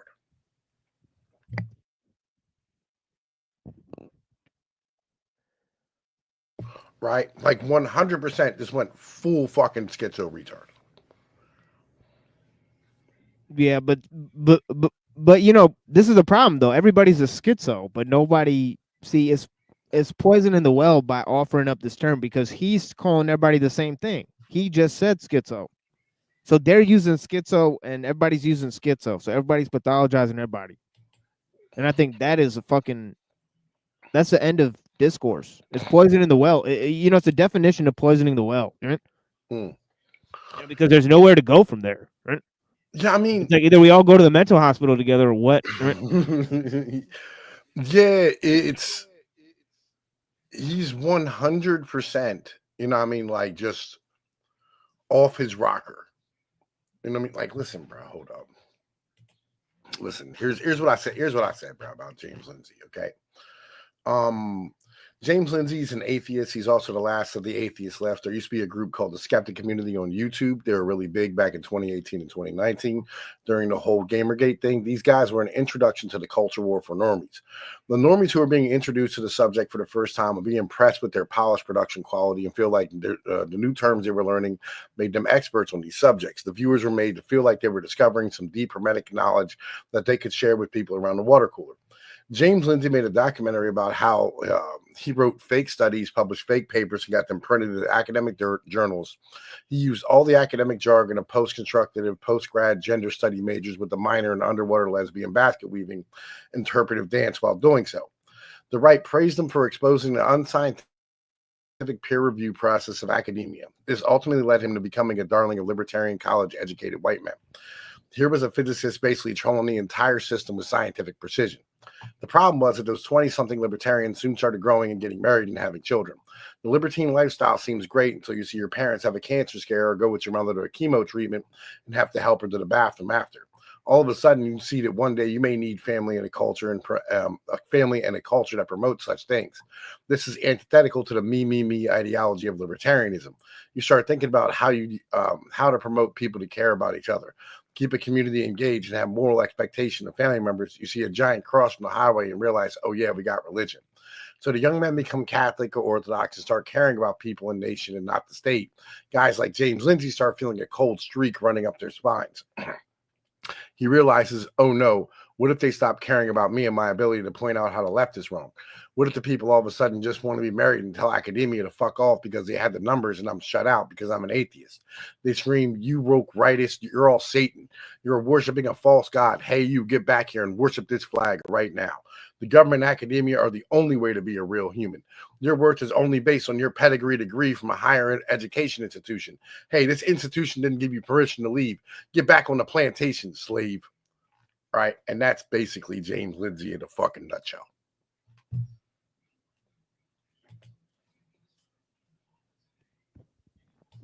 James Lindsay.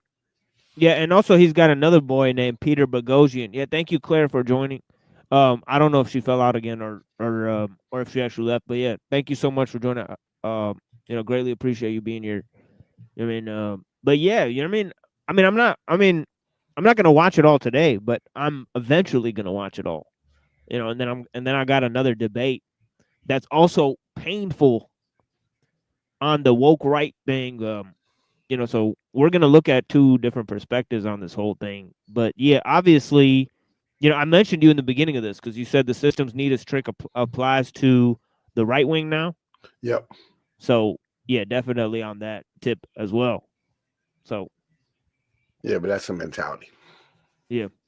Joe, listen, I gotta go to work. I'll hop back in here in a little bit once I'm like in the truck and rolling.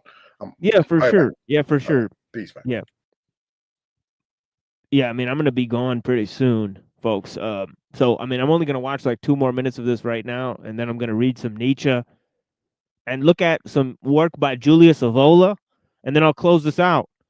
But I'm gonna begin reading Beyond Good and Evil on the show.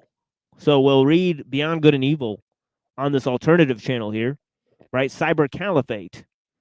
Let me actually drop you guys a link here for Cyber Caliphate, right? Right, because this is happening on the Machine Lives, but it's actually happening on Cyber Caliphate. One of the main channels. Yeah, so in case we get banned, we have this channel Cyber Caliphate. Right, please join over there on Cyber Caliphate, right? Because we may eventually get banned from this channel, right? Okay, we got Office of Secular Quranism right here. Okay, please go ahead and subscribe to Claire from Secular Quranism, right? Okay, she gave some expert commentary here earlier on the panel. Blessings, right? And yeah, Creek Mary, thank you for being here. Yeah, thanks for being here, Claire. Blessings. And yeah, let's take a look at a couple more minutes of this and then move it along here. You mean Dark tetrad types are narcissistic, Machiavellian. Yeah. So they use language only as a means to manipulate towards instrumental ends. There's no communicative intent. Right. It's all essentially status gaming. They're psychopathic, and that means they're predatory parasites. And then yeah, I can't believe somebody who studied Nietzsche is talking like this. I mean, you know, using Machiavellianism to describe psychopathy, right? You know, and they had to top it all off with sadism.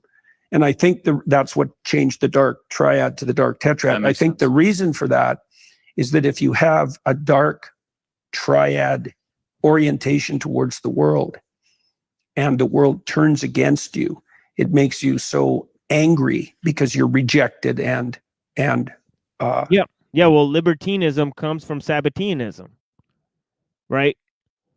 And this whole idea of libertinism and Sabbateanism are closely linked with the idea of sadism, right? That comes from the prominent thinker Marquis de Sade during the French Revolution. Oh my God, am I getting kicked out again? Can everybody hear me, or can anybody hear me? I hear you. All right, I'm gonna come back in. Give me a second, folks.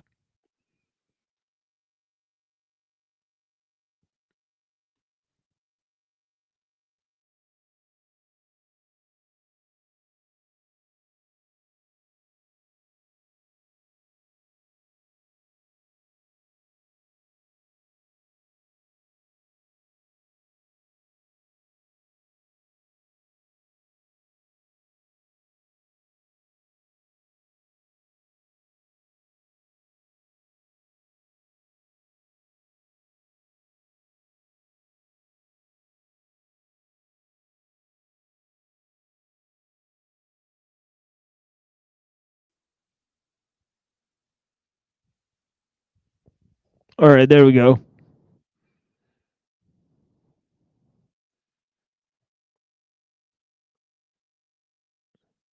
Hopefully it'll start off. Whoops, that's the wrong window. Yeah, hopefully this will start off at the same spot that we left off here. When it opens. dark tetrad. I think the reason for that is that if you have a dark triad orientation towards the world and the world turns against you, it makes you so angry because you're rejected and unsuccessful that expresses itself in positive delight in the unnecessary suffering of others, right? So this is dark material. Yeah. Now, there's no reason to assume that the cluster B dark tetrad types would do anything other than gravitate towards storehouses of value. First of all, the parasite problem is a very deep problem biologically, right? It's so deep that some people think sex evolved to solve it. As you mix the genes, it's harder for parasites to move down the generations, right? So that's actually one of the canonical theories for the evolution of sex itself. Why would you take a 50% hit in terms of genetic transmission when you could just clone yourself? Well, the parasites can breed, multiply faster than you can. And so they have the upper edge in a lengthy battle. So you mix up the genes and anyways, so the parasite problem is a very old problem. Yeah. Okay, so I want to add one more thing to that. Yeah. So imagine that a system of knowledge is a way of representing the world and navigating in it. Okay, so that would be like a scientific theory or an engineering theory, right? And so you might be able to assess that theory on the grounds of objective fact, say. Okay, but then imagine. I think that is essentially a good place to leave it, because I think what he said is a actual interesting note, right? He's saying that weaker viruses spread throughout population or become normalized in a population because people mix their genes and sort of get rid of them that way. Right. So what they do is they sort of dilute the virus itself by a mixture of genes, right? By breeding with stronger people. But what happens to those stronger people is they get weighed down by the virus of the people that they're breeding with, right? So it's essentially his a thing of how liberalism gets stronger and stronger and stronger, right, throughout time as the woke mind virus, spreads, so I think that is a key idea, right? But yeah, let's move to Nietzsche here, and then we'll play a little bit of this Ride the Tiger by Avola, right? And and we'll figure out here where to go from here, right? But yeah, he says the prejudices of philosophers, the will to truth, which is to tempt us to many a hazardous enterprise, the famous truthfulness of which all philosophers have hitherto spoken with respect. What questions has this will to truth not laid before us? What strange, perplexing, questionable questions. It is already a long story, yet it seems as if it were hardly commenced. Is it any wonder if we at last grow distrustful, lose patience, turn impatiently away, that this Sphinx teaches us at last to ask questions ourselves? Who is it really that puts questions to us here? What really is this will to truth in us?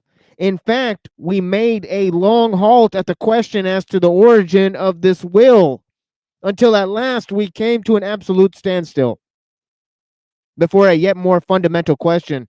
We inquired about the value of this will. Granted that we want the truth. Why not rather untruth and uncertainty, even ignorance?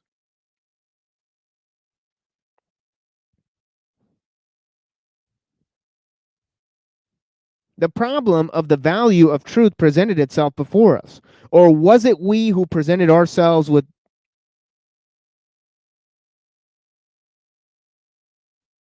before the problem? Which of us is the Oedipus here? Which the Sphinx? It would seem to be a rendezvous of questions and notes of interrogation. And could it be believed that it at last seems to us as if the problem had never been propounded before? As if we're the first to discern it, get a sight of it, and risk raising it. For there is the risk of raising it. Perhaps there is no greater risk. How could anything originate out of its opposite? For example, truth out of error, or will to truth out of the will to deception, or the generous deed out of selfishness, or pure sun-bright vision of the wise man out of covetousness. Such genesis is impossible. Whoever dreams of it is a fool, nay, worse than a fool. Things of the highest value must have different origin or origin of their own. In this transitory, seductive, illusory, paltry world, in this turmoil of delusion and cupidity, they cannot have their source, but rather in the lap of being, with a capital B, he says. In transitory, in the concealed God, in the thing in itself, there must be the source and nowhere else. This mode of reasoning discloses the typical prejudice by which metaphysicians of all times must be recognized. This mode of valuation is the back of all their logical procedure. Through this belief, quote unquote, of theirs, they exert themselves for their knowledge, quote unquote, for something that is in the end solemnly Christianed, quote unquote, the truth. The fundamental belief of metaphysicians is the belief in antithesis of values. I'll read that again. The fundamental belief of metaphysicians is the belief in antithesis of values.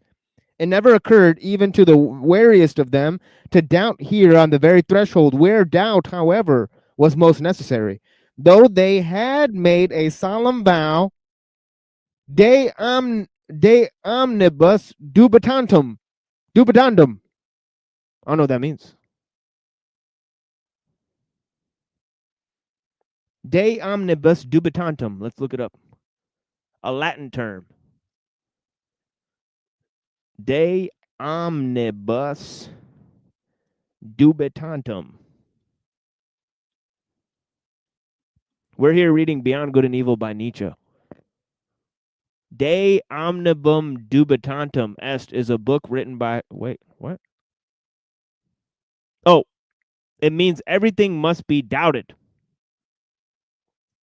So it's the doubt itself, the thing that everything must be brought into question, the reevaluation of values. De omnibus dubitantem. Okay, kind of like contra hominum de homines, right? The war of all against all, right? In Hobbes. De omnibus dubitantem.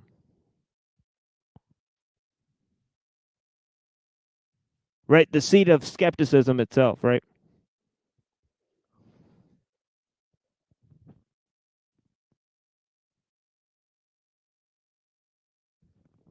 It's Beyond Good and Evil by Friedrich Nietzsche. Anyways, for it may be doubted, firstly, whether antithesis exists at all, and secondly, whether the popular valuations and antithesis of value upon which metaphysicians have set their seal are not perhaps merely superficial estimates, merely provisional perspectives, besides being probably made from some corner, perhaps from below, frog perspectives, as it were, to borrow an expression current among painters, in spite of all the value which may belong to the true, the positive, the unselfish. It might be possible that a higher and more fundamental value of life generally should be assigned to pretense, to the will to delusion, to selfishness and cupidity. It might even be possible that what constitutes the value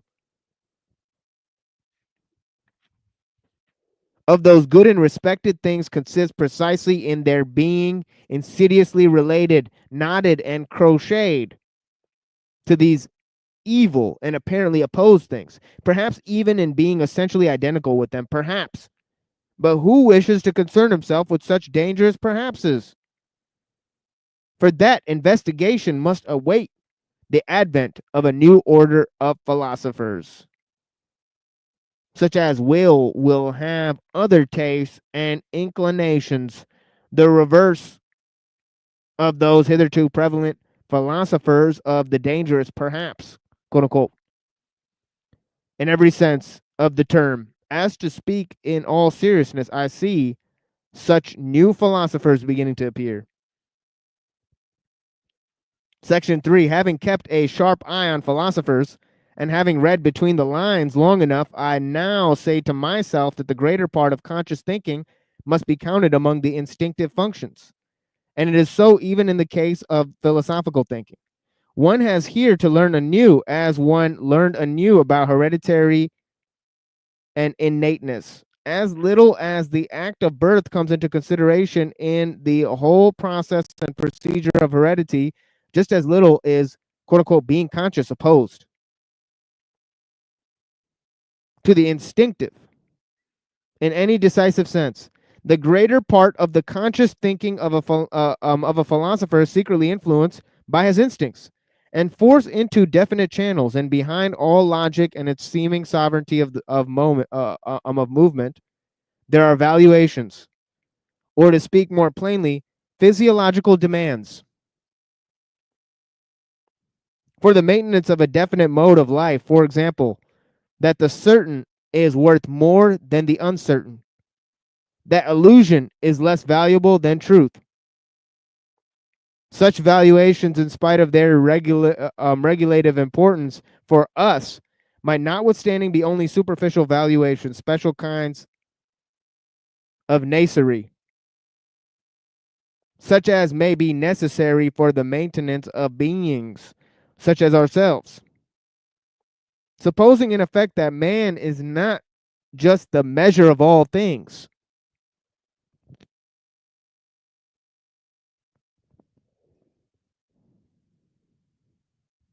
okay, making man an end in himself. See, Nietzsche rejects that. Anyways, the falseness of an opinion is not for us objection of it. I mean, objection to it.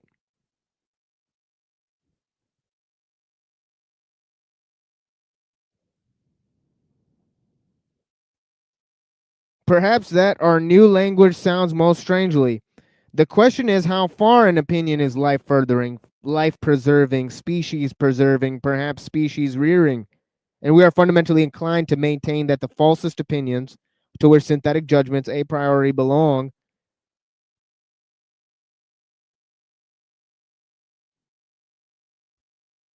are the most indispensable to us. And without a recognition of logical functions, without a comparison of reality with the purely imagined world of the absolute and immutable, without a constant counterfeiting of the world by means of numbers, man could not live. That the renunciation of false opinions would be a renunciation of life, a negation to life. To recognize untruth as a condition of life, that is certainly to impugn the traditional ideas of value in a dangerous manner. And a philosophy which ventures to do so has thereby alone placed itself beyond good and evil. Okay, there's a little introduction, folks. We'll continue reading here in a minute. We'll play some music here. And we'll be back soon with some more Nietzsche and some Julius Evola. Right? This is this is now beginning to be the end of the show, if you guys are wondering. Right, and of course we'll be back with this at another time. Right? Tomorrow we're doing a regular show. Wednesday we're doing a regular show. Thursday we'll see what's up on Thursday. Maybe we'll continue this on Thursday, right? Maybe not. We may continue it on Friday night. Right? So we'll see what happens, right? Indeed we will.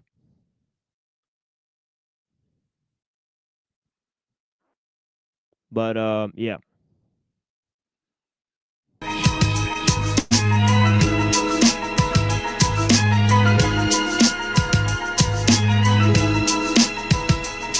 Yo, try not to often speak on subject. Unusual suspect, revenge I must get. Vengeance is mine, which make me heartless. Department of Justice would love to bust us.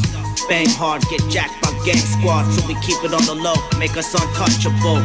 Hard hitting when my man starts spitting. We raw dog, you kitten. Don't take orders, try harder.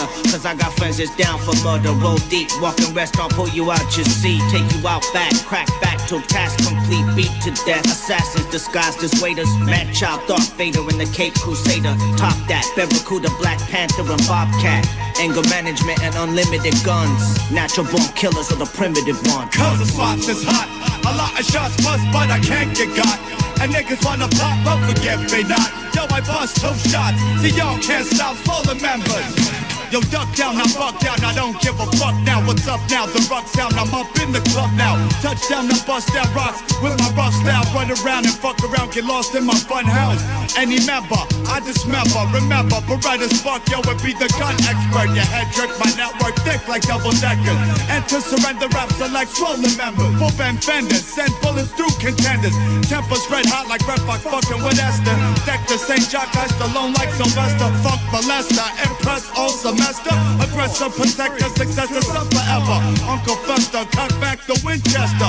Recollect, ill connects, I might caresser. Send an extra wounds, fuck a bitch forever like salt and pepper. Vanessa Del, hell whatever. Defender under D, cut the mad sex offender. Cause the spot is hot. A lot of shots bust, but I can't get got. And niggas wanna pop up, forget me not. See, I bust 2 shots. Y'all can't stop, fuck dopey ass. Cause the spot is hot. A lot of shots bust, but I can't get got. And niggas wanna pop up, forget me not. Yo, I bust 2 shots. See, y'all can't stop, fallen members. If they could run, they would. There ain't no safe place to hide in this world. Change will change the term hurt. first in line to decline. Hellfire set to burn. Red alert, nines at work. Less lives on the earth, unless we stress knives and crooks. Universe, one in the hearse from two in the heart. You and your crew got too much to talk. It's a curse, a plague, an urgent thing, an ancient slang that's not only spoken. Gangs, human nature, doomed in danger. Ropes and hangers, West Side Stranglers, van to Los Angeles. You got your hands full of savages now. Anchors is down and you still getting thrown around. Hard ocean, hearts and chests are blown open. To be smoking sunrise, go home broken. No survivors, walking bombs with no timers. Drunk out my mind on homicide cider. A note to my girl, I promised I'd write her. Tonight's my night, the bite of the black fight. Cause the spot is hot. A lot of shots bust, but I can't get got. And niggas wanna pop up, forget me not. Yo, I bust 2 shots, so y'all can't stop falling members. Cause the spot is hot. A lot of shots bust, but I can't get got. And niggas wanna pop up, forget me not. See, I bust 2 shots, y'all can't stop, fuck dopey ass. Ain't you supposed to be hauling water to your thirsty fellow soldiers instead of hanging out with this dubious motherfucker, man?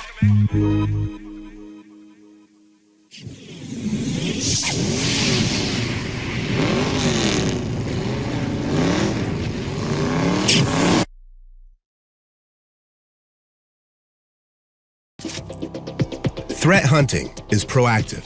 It goes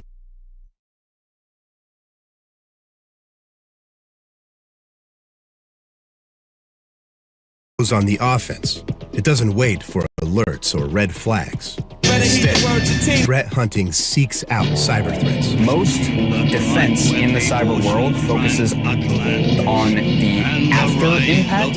Threat hunting flips that on its head. Threat hunting takes an idea and says, where do I believe that someone will try to attack? His chronicler who alone can tell me of his saga.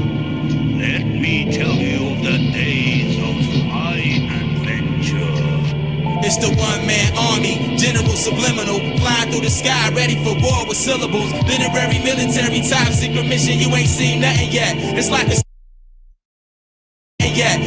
stealth jet. My mental plane take flight, I airstrike the mic. The mystery pilot in the cockpit all night. See how I keep the shows live? I never lost a dog fight. See how my enemies knows that I'm just The time when the oceans drank Atlantis and the rise of the sons of Arius. There was an age uncreated. comes equipped for warfare, beware. It is I, his chronicler, who alone can tell me of his saga.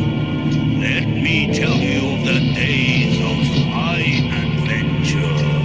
It's the one-man army, General Subliminal, flying through the sky, ready for war with syllables. Literary, military, top secret mission, you ain't seen nothing yet. It's like a stealth jet. My mental plane take flight, I airstrike the mic. The mystery pilot in the cockpit all night. See how I keep the shows live? I never lost a dog fight. See how my enemies nose dive? The name of my plane is the Pitbull Terrier. Keep my targets locked in, the more the merrier. Over your head when I break the sound barrier. So fly, my voice need an aircraft carrier. Travel airways, every track is a runway. Keep it jams packed like church on Easter Sunday. Rappers thinking they shall overcome one day. They must be dreaming, and I'm lyrical James Earl Ray. It's the one-man army.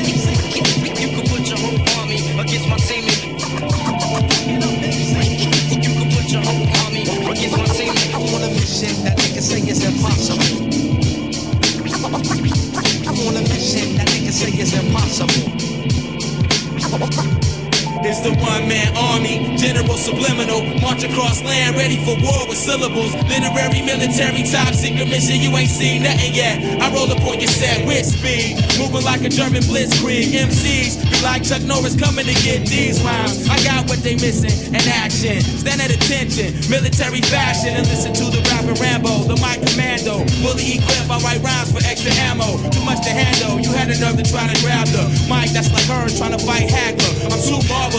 When I'm dropping this, watch the mic turn into a nuclear test site. MCs better heed the words of Tina, cause we don't need another hero. Shima, check it out, it's the one-man army. You can put your whole army against my team. You can put your whole army against my team. It's impossible. Great pride, where the world is impossible. deepest It's the one-man army, general subliminal. Dive into the water, ready for war with syllables. Literary, military, top secret mission, you ain't seen nothing yet. How deep can I get? 6,000 leagues beneath them sea level. A submarine hero with torpedo silos. My strategies turn MCs into POWs. I love to battle with other rappers and sink their battleships. I send them up the creek and they lifeboats, paddlers. Saltwater Navy SEAL strategists. Dive into your brainwaves with the backstroke, fabulous. Ain't interested if it's shark infested. Sold our equipment is a stupid investment. You can't see my style and I've shown this too many times. I've been in more missions than the homeless. Always on point like a compass. 360 degree, all around MC. It's the one-man army. I'm on a mission that niggas say is impossible.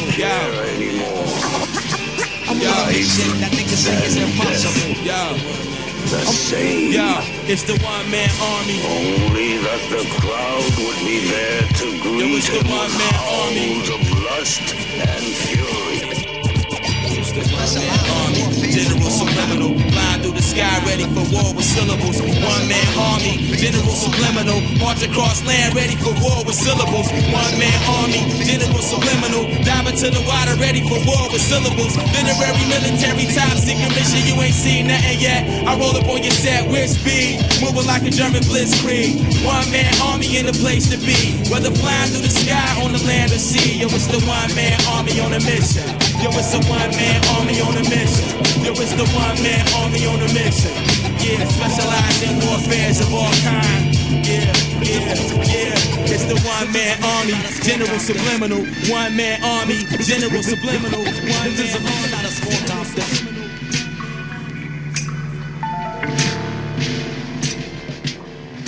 Yeah, welcome back to the Machine Lies. We're here reading Beyond Good and Evil by Friedrich Nietzsche. He goes on to say,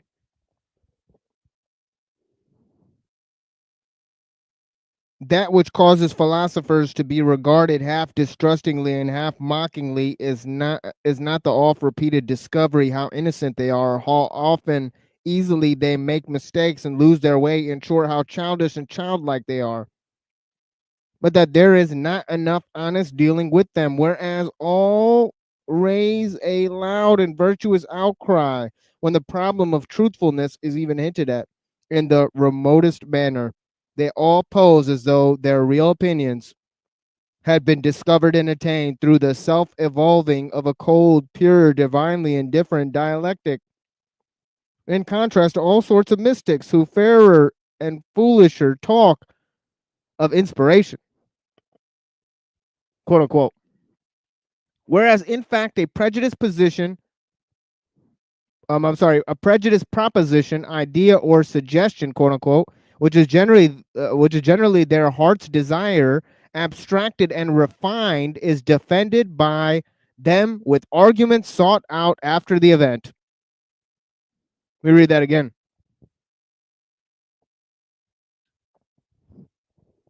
Prejudice, proposition, idea, or suggestion, which is generally their heart's desire, abstracted and refined, is defended by them with arguments sought out after the event.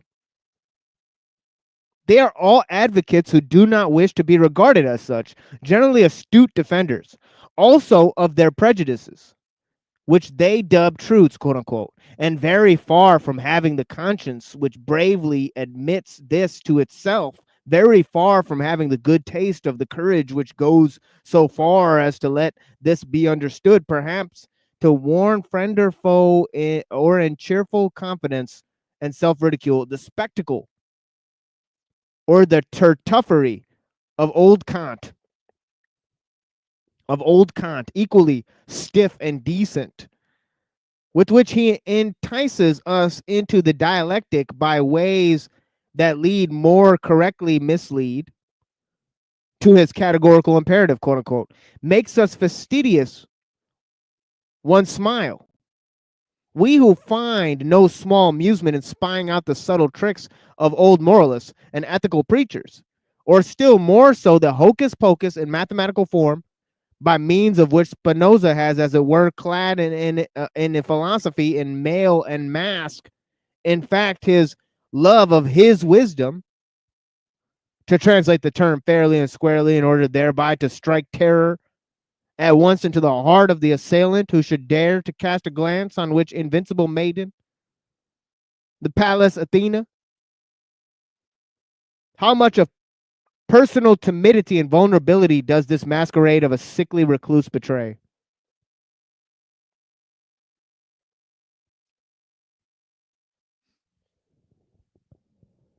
It has gradually become clear to me what every great philosophy up till now has consisted of, namely the confession of its originator and a species of involuntary and unconscious autobiography.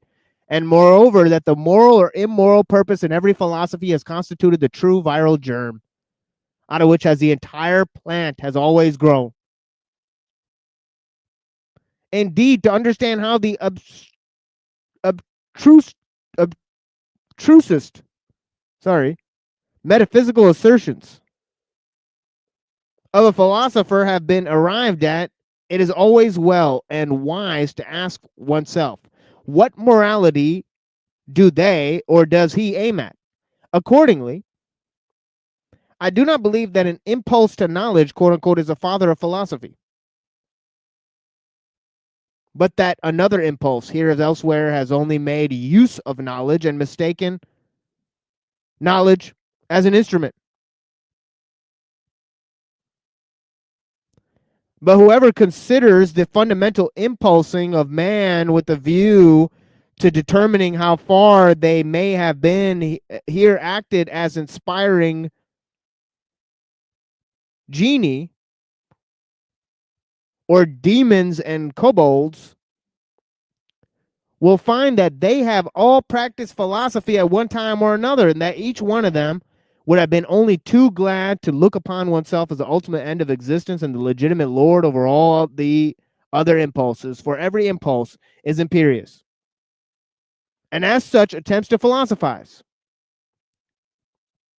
To be sure, in the case of scholars, in the case of really scientific men, it may be otherwise better, quote unquote, if you will. There may really be such a thing as an impulse to knowledge, some kind of small independent clockwork, which well wound up works away industriously to that end, without the rest of the scholarly impulses making any material part therein. The actual quote unquote interests of the scholar, therefore, are generally in quite another direction, in the in the family, perhaps, or in money making, or in politics.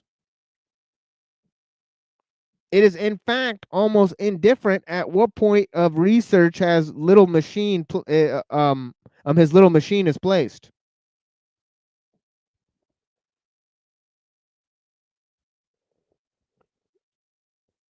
And whether the hopeful young worker becomes a good philologist, a mushroom specialist, or a chemist, he is not characterized by becoming this or that. In the philosopher, on the contrary, there is absolutely nothing impersonal. And above all, his morality furnishes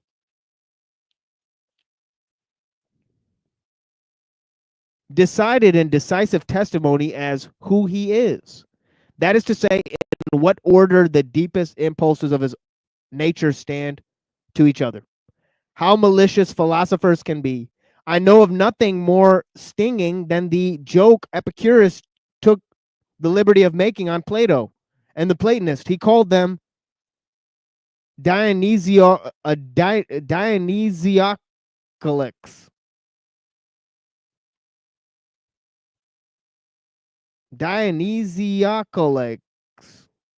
Dionysiacalates. Damn, that's a complex word. One that I should start using. Dionysiacalates and Mephistophelians. Side note.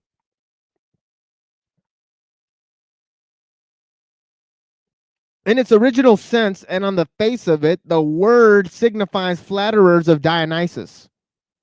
Flatterers of Dionysus. Consequently, tyrants, accessories, and lickspittles. Besides this,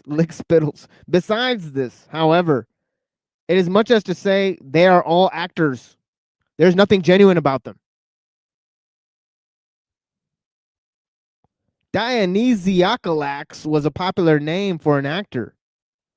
And the latter is really the malignant reproach that Epicurus cast upon Plato. He was annoyed by the grandiose manner, the mise en scene style of which Plato and his teacher of Samos, who sat concealed in his little garden at Athens and wrote 300 books, perhaps out of the rage and ambitious envy of Plato, who knows? Greece took 100 years to find out who the garden god Epicurus really was. Did she ever find out? Okay. See, it's putting Epicurus above the metaphysicians. There is a point in which philosophy, at which the conviction of philosopher appears at the scene, or to put it in the words of ancient mystery, adventavit asinus pulcher et fortissimus. I'll have to look that up. Stand by.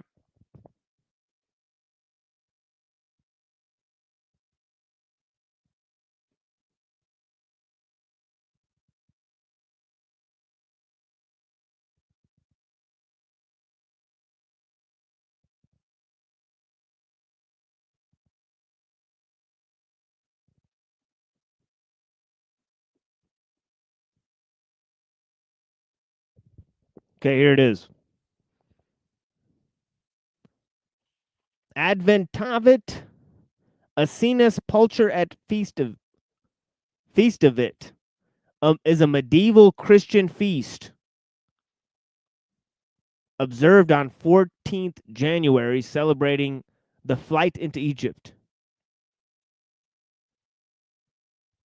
And it's also called Feast of the Ass. The Feast of the Ass. Well, that doesn't sound right. But yeah, I'm not making that up. It's actually what they call it, right? Or in the medieval term, Feast of Fools. As a byproduct of the Feast of Fools.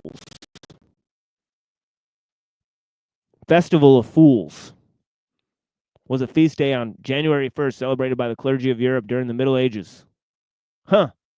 So I guess this is where they got New Year's festival from? Very weird.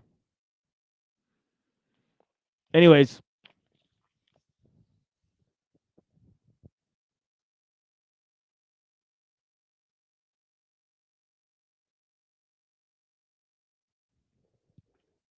So adventavit asinus pulcher et fortissimus. The Feast of the Ass. Celebration, right? You desire to live according to nature, quote unquote. Okay, come on, get your mind out of the gutter, folks. Okay, you desire to live according to nature. Of course, Epicurus is rolling over in his grave, huh? But yeah. You desire to live according to nature. We're continuing on, section 9.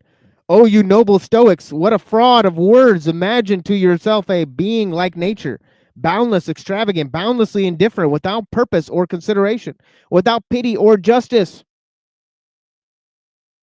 at once fruitful and barren and uncertain. Imagine to yourselves indifference as a power. How could you live in accordance with such indifference? To live is not that just endeavoring to be otherwise than this nature?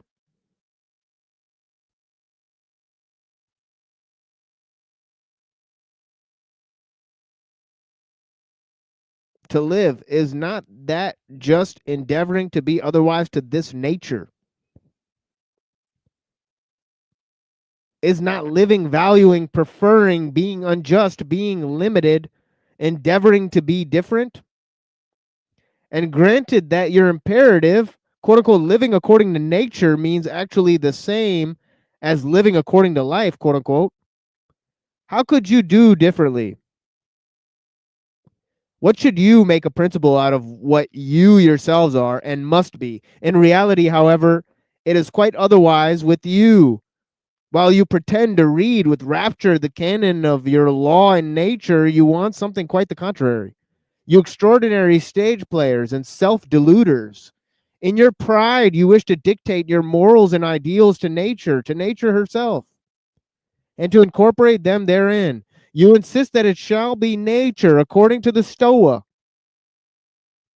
and would like everything to be made after your own image as a vast eternal glorification and generalism of Stoicism.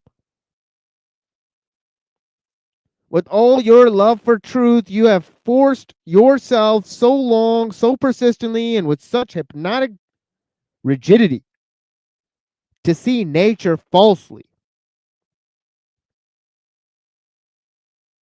That is to say, stoically. That you are no longer able to see it otherwise, and to crown all, some unfathomable superciliousness gives you the bedlamite hope that because you are able to tyrannize over yourself, Stoicism is self-tyranny.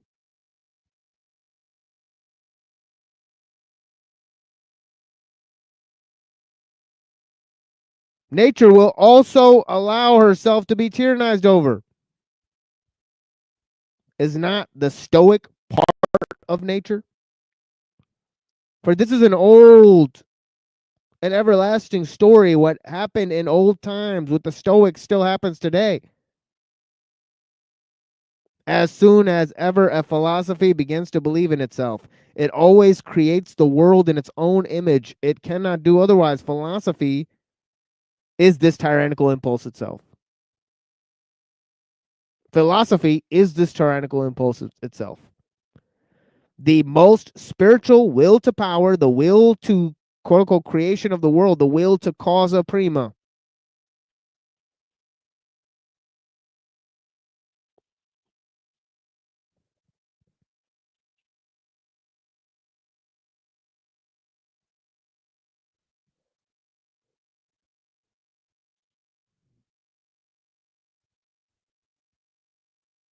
Okay, now I'm going to read one more, and then we're going to continue next time.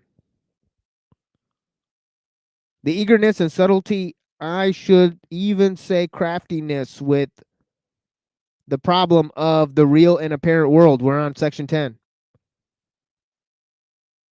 Is dealt with at present throughout Europe, furnishes food for thought and attention, and he who hears only a quote-unquote will to truth in the background and nothing else cannot certainly boast of the sharpest ears in the rare and isolated cases.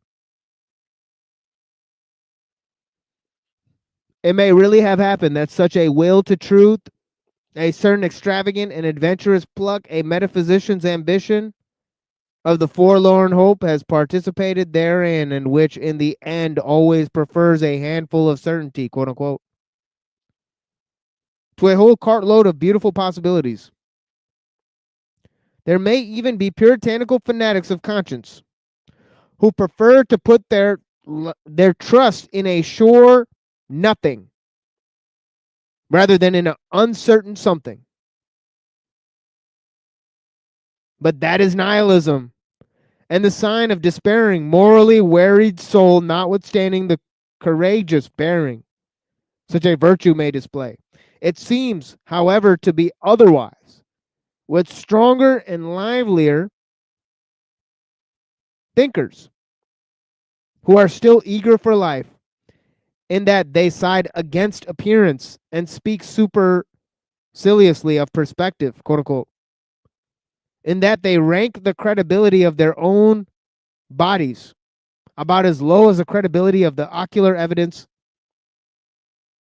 that, quote, the earth stands still, unquote, and still apparently allowing with complacency their securest possession to escape.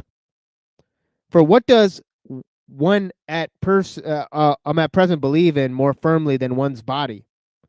Who knows if they are not really trying to win back something which was formerly and even secure possession, something of an old domain of faith of former times. Perhaps the immortal soul, perhaps the old God, quote unquote. In short, ideas by which they could live better, that is to say, more vigorously and more joyously than by quote unquote modern ideas. There's distrust of these modern ideas in this mode of looking at things, a disbelief in all that has been constructed yesterday and today. There's perhaps some slight admixture of satiety.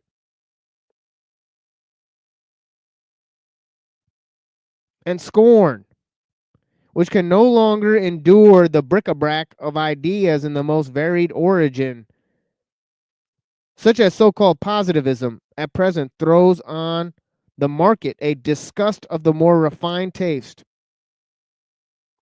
And there is nothing either new or true except this motleynesss.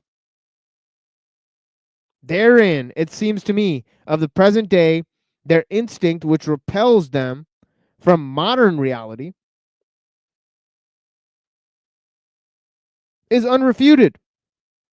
What do their retrograde bypaths concern us? The main thing about them is not that they wish to go back, but that they wish to get away therefrom. A little more strength, swing, courage, and artistic power, and they would be off and not back. Okay. We'll read more of this later. But yeah, as we see, he rejected Hegel, he rejected Kant, he rejected Spinoza, he rejected philosophical categorizations, philosophical systems. And yeah, he deeply rejected Stoicism. He's going with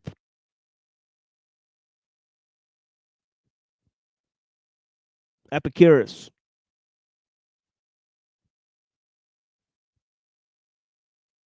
Anyways, we appreciate you guys for being here. Thank you for joining.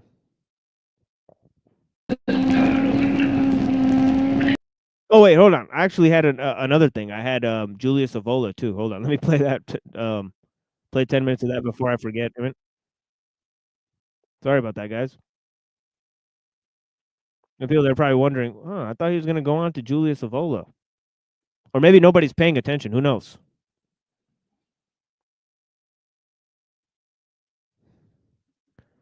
Julius Evola.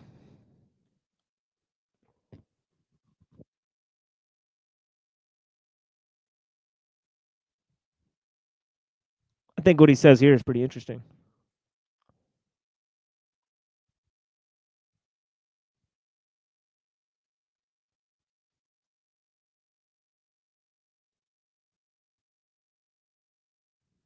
And I appreciate everybody for joining. Neurojack, Brown's Boy, Televised Apocalypse, Claire from Office of Secular Quranism.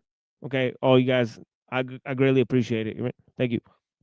Ride the Tiger by Julius Evola. Oh yeah, also Pinoid. You know, who could forget? Blessings. Translated by Jocelyn Godwin and Constance Fontana. Narrated by an artificial intelligence based on the voice of Orson Welles. Produced by Parker Banks. Part 1. Orientations. Chapter 1. The Modern World and Traditional Man. This book sets out to study some of the ways in which the present age appears essentially as an age of dissolution. At the same time, it addresses the question of what kind of conduct and what form of existence are appropriate under the circumstances for a particular human type. This restriction must be kept in mind. What I am about to say does not concern the ordinary man of our day.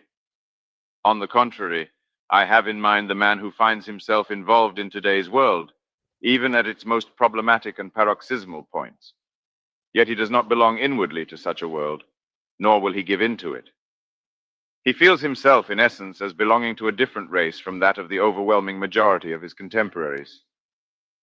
The natural place for such a man, the land in which he would not be a stranger, is the world of tradition. I use the word tradition in a special sense, which I have defined elsewhere. It differs from the common usage, but is close to the meaning given to it by René Guénon, in his analysis of the crisis of the modern world. In this particular meaning, a civilization or a society is traditional when it is ruled by principles that transcend what is merely human and individual, and when all its sectors are formed and ordered from above and directed to what is above. Beyond the variety of historical forms, there has existed an essentially identical and constant world of tradition.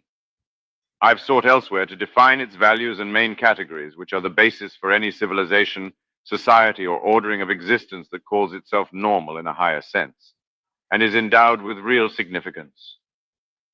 Everything that has come to predominate in the modern world is the exact antithesis of any traditional type of civilization.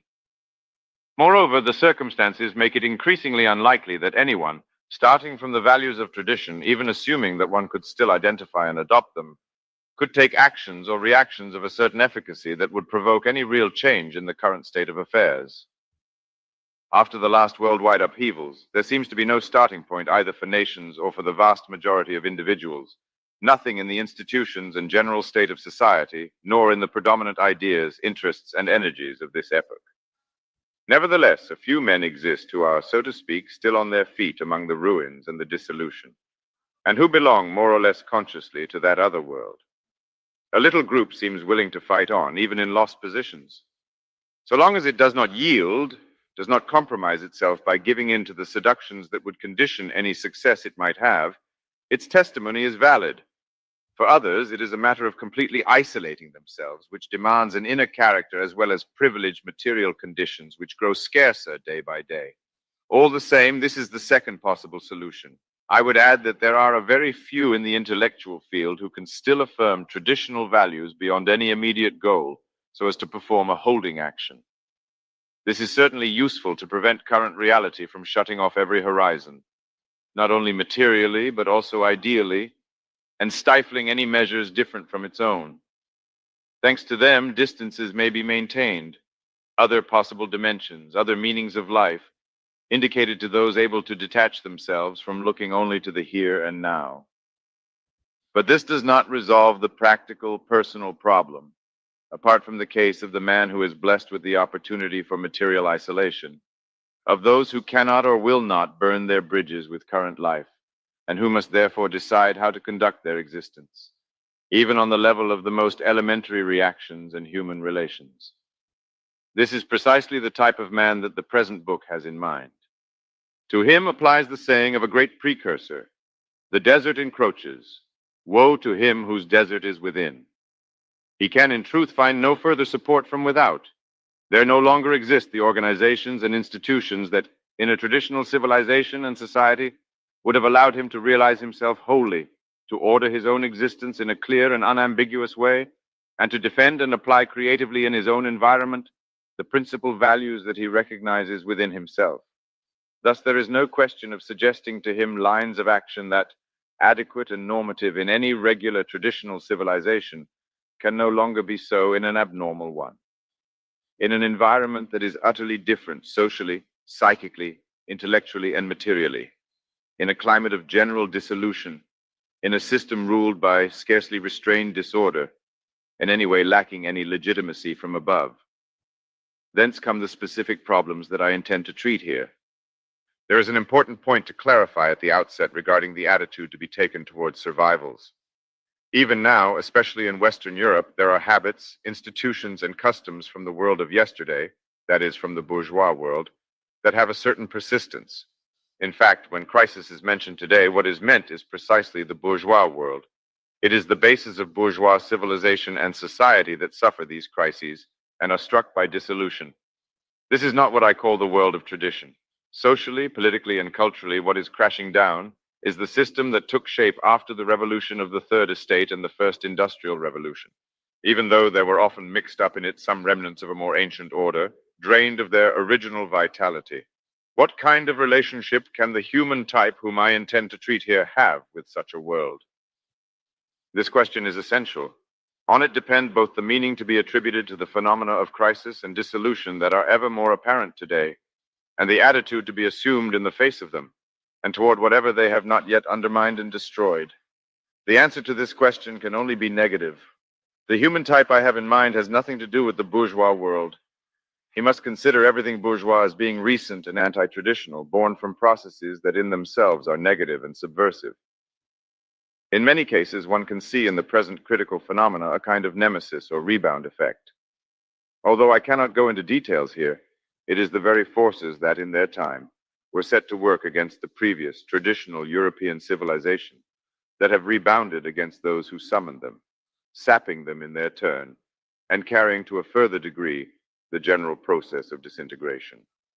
This appears very clearly, for example, in the socioeconomic field, through the obvious relationship between the bourgeois revolution of the Third Estate and the successive socialist and Marxist movements, through democracy and liberalism on the one hand and socialism on the other. The first revolution simply prepared the way for the second, whereupon the latter, having let the bourgeoisie perform that function, aimed solely at eradicating them. In view of this, there is one solution to be eliminated right away. The solution of those who want to rely on what is left of the bourgeois world, defending and using it as a bastion against the more extreme currents of dissolution and subversion, even if they have tried to reanimate or reinforce these remnants with some higher and more traditional values. In the first place, considering the general situation that becomes clearer every day, since those crucial events that are the two world wars and their repercussions, to adopt such an orientation signifies self-deception as to the existence of material possibilities. The transformations that have already taken place go too deep to be reversible. The energies that have been liberated, or which are in the course of liberation, are not such as can be reconfined within the structures of yesterday's world. The very fact that attempts at reaction have referred to those structures alone, which are void of any superior legitimacy, has made the subversive forces all the more vigorous and aggressive. In the second place, such a path would lead to a compromise that would be inadmissible as an ideal and perilous as a tactic. As I have said, the traditional values in the sense that I understand them are not bourgeois values, but the very antithesis of them. Thus, to recognize any validity in those survivals, to associate them in any way with traditional values, and to validate them with the latter with the intentions already described, would be either to demonstrate a feeble grasp of the traditional values themselves, or else to diminish them and drag them down to a deplorable and risky form of compromise. I say risky, because however one attaches the traditional ideas to the residual forms of bourgeois civilization, one exposes them to the attack, in some respects inevitable, legitimate, and necessary, currently mounted against that civilization. One is therefore obliged to turn to the opposite solution, even if things thereby become still more difficult, and one runs into another type of risk. It is good to sever every link with all that which is destined sooner or later to collapse. The problem will then be to maintain one's essential direction without leaning on any given or transmitted form, including forms that are authentically traditional but belong to past history. In this respect, continuity can only be maintained on an essential plane, so to speak, as an inner orientation of being, beside the greatest possible external liberty. As we shall soon see, the support that the tradition stands for to sever every link with all that which is destined sooner or later to residual forms of bourgeois civilization. One exposes them to the attack, in some respects inevitable, legitimate, and necessary, currently mounted against that civilization. One is therefore obliged to turn to the opposite solution, even if things thereby become still more difficult, and one runs into another type of risk. It is good to sever every link with all that which is destined sooner or later to collapse. The problem will then be to maintain one's essential direction without leaning on any given or transmitted form, including forms that are authentically traditional but belong to past history. In this respect, continuity can only be maintained on an essential plane, so to speak, as an inner orientation of being, beside the greatest possible external liberty. As we shall soon see, the support that the tradition can continue to give does not refer to positive structures, regular and recognized by some civilization already formed by it, but rather to that doctrine that contains its principles only in their superior pre-formal state, anterior to the particular historical formulations, a state that in the past had no pertinence to the masses, but had the character of an esoteric doctrine. For the rest, given the impossibility of acting positively in the sense of a real and general return to the normal system, and given the impossibility, within the climate of modern society, culture, and customs, of molding one's whole existence in an organic and unitary manner, it remains to be seen on what terms one can accept situations of utter dissolution without being inwardly touched by them. What in the current phase, which is in the last analysis a transitional one, can be chosen, separated from the rest, and accepted as a free form of behavior that is not outwardly anachronistic? Can one thus measure oneself against what is most advanced in contemporary thought and lifestyle, while remaining inwardly determined and governed by a completely different spirit? The advice, "Don't go to the place of defense, but to the place of attack," might be adopted by the group of differentiated men, late children of the tradition, who are in question here. That is to say, it might be better to contribute to the fall of that which is already wavering and belongs to yesterday's world than to try to prop it up and prolong its existence artificially. It is a possible tactic, and useful to prevent the final crisis from being the work of the opposition, whose initiative one would then have to suffer. The risks of such a course of action are more than obvious. There is no saying who will have the last word. But in the present epoch, there is nothing that is not risky. This is perhaps the one advantage that it offers to those who are still on their feet. The basic ideas to be drawn from what has been said so far can be summarized as follows. The significance of the crises and the dissolutions that so many people deplore today should be stated, indicating the real and direct object of the destructive processes: bourgeois civilization and society. But measured against traditional values, these latter were already the first negation of a world anterior and superior to them.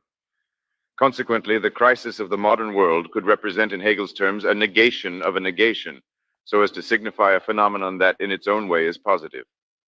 This double negation might end in nothingness, in the nothingness that erupts in multiple forms of chaos, dispersion, rebellion, and protest that characterize many tendencies of recent generations, or in that other nothingness that is scarcely hidden behind the organized system of material civilization. Alternatively, for the men in question here, it might create a new free space that could eventually become the premise for a future formative action. Chapter 2, The End of a Cycle. Ride the Tiger. Okay, folks, we'll pick it up there next time. And yeah, thank you for joining us here on the Machine Lives, where we talk about the lives of the machine on the machine that lies. And I hope you guys have clarity to see through the lies, right? Blessings. We'll be back tomorrow night. This show will be on the alternative channel, Cyber Caliphate, after tomorrow, right? So if you want to view it, go view it there, right? And help us grow. Blessings. A head full of fire and a belly full of hunger pain. Uncontained rage takes hold till I'm numb again. Clear the air like summer rain. It's just another day seen through the eye of the hurricane. Run away, train of thought, muscle, knuckle say. Love and hate, puffing shake straight till I suffocate. B-boy, bunning J's till my brain's buzzing. Ain't nothing changed. Decorate grey skies with colour spray paint. Tornadoes, fallen angel with a horned halo. Moonwalk on a rainbow, multiverse space ghost writer. Spit a day glow, one line of the tongue tied. Long timer, invisible ink specialist. I think devilish, sipping on the alcoholic beverage, living with benefit cheats and no hopers. Stoners, deadbeats who sleep on their sofas, socialite soldiers, glued to the Motorola, worldwide like Coca-Cola. We network, exert energy, their head non-expert. Trench foot putting in legwork, the wordsmith, still lifted off the first spliff. I levitate in space, let the earth drift. It's sickening, instinct without discipline, living in a world where everybody hears but nobody's listening. It's like Mission Impossible, trying to hopscotch every obstacle. Death's never optional. It's the epilogue to the first chronicle, the black comic lyrics. Low up on my jacks, phone roll like a wristband. Contents under pressure. Carry chap, I will Aggie with a hunchback. Soldiers hold the coast there like they never never been scared, but live lives like they know their time's precious and scarce. Beef could be hell on earth, better settle it there.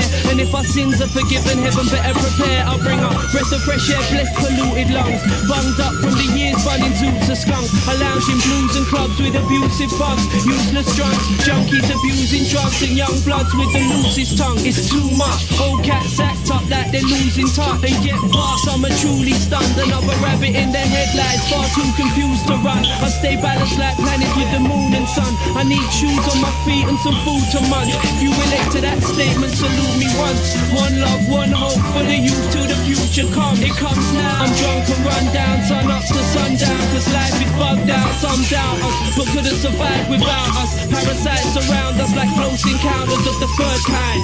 Cyclops with a third eye, deep in my trees like a termite. Forgot the herb till it burns bright. Burn rubber on the turnpike, pray stays locked in my searchlight. Word line.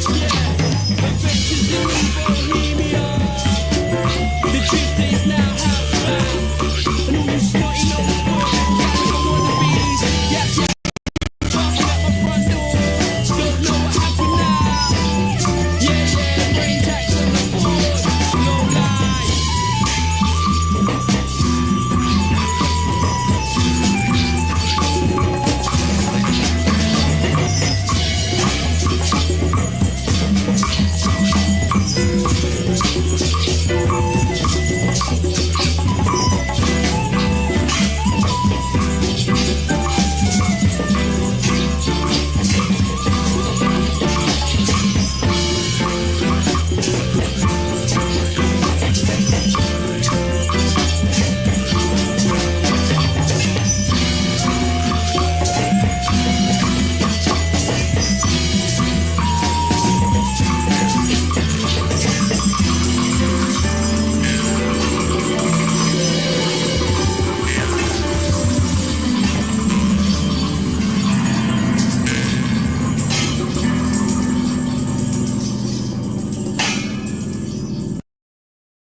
Dobro. Rolling in my resonator guitar.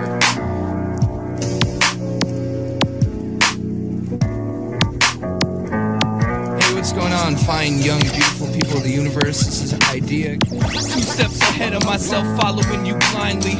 Set my faith on fire, but the real arson was bad timing. Walking through walls never seemed so uninteresting. You make magic mundane when you put the suicide in sexy. IV upon request, I'm finally walking on my own. Mama was a coma, Papa was a rolling kidney stone. Send me home with enough thread to keep my wounds closed. Here lies the truth, was tattooed on the tombstone. The wounds torn, leaking worms out of its newborn scorn. Your perfume performs plastic poetry on my human form. Warm bacteria glowing in the dark, flash cooks the psyche. All Mikey ever wanted was Oliver Hart. I'll go for a short walk in the long run. When the spores spread to the lungs, it's all nails through the tongue. Fail to accept it all comes to pass. Fight me slow, fuck me fast. You're still my friend, take off the mask. When I heard I've got this perfect little medicine, bright enough to climb the sun, it makes my itches interesting. I'm a slave, you're a story, but your bravery is boring. Lick your lips, point them at my heart and cut it open for me.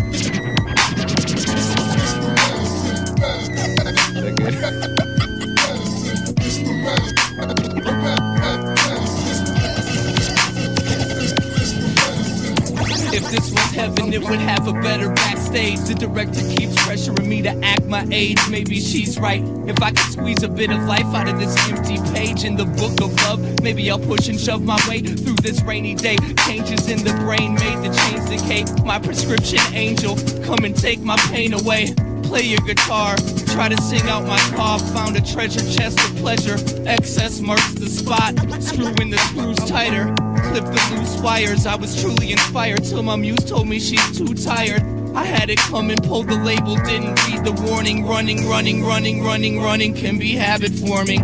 When I heard I've got this perfect little medicine, bright enough to blind the sun and makes my itches interesting. I'm a slave, you're a story, but your bravery is boring. Lick your lips, point them at my heart and cut it open for me. When I heard I got this perfect little medicine, bright enough to blind the sun and makes my itches interesting. I'm a slave, you're a story, but your bravery is boring. Lick your lips. And one more.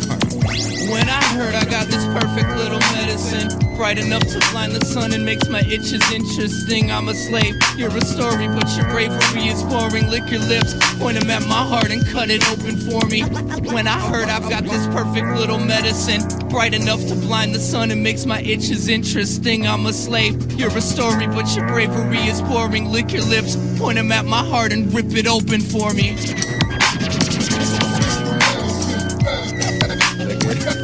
I'm really bad at that kind of stuff. Did I do a couple more or something?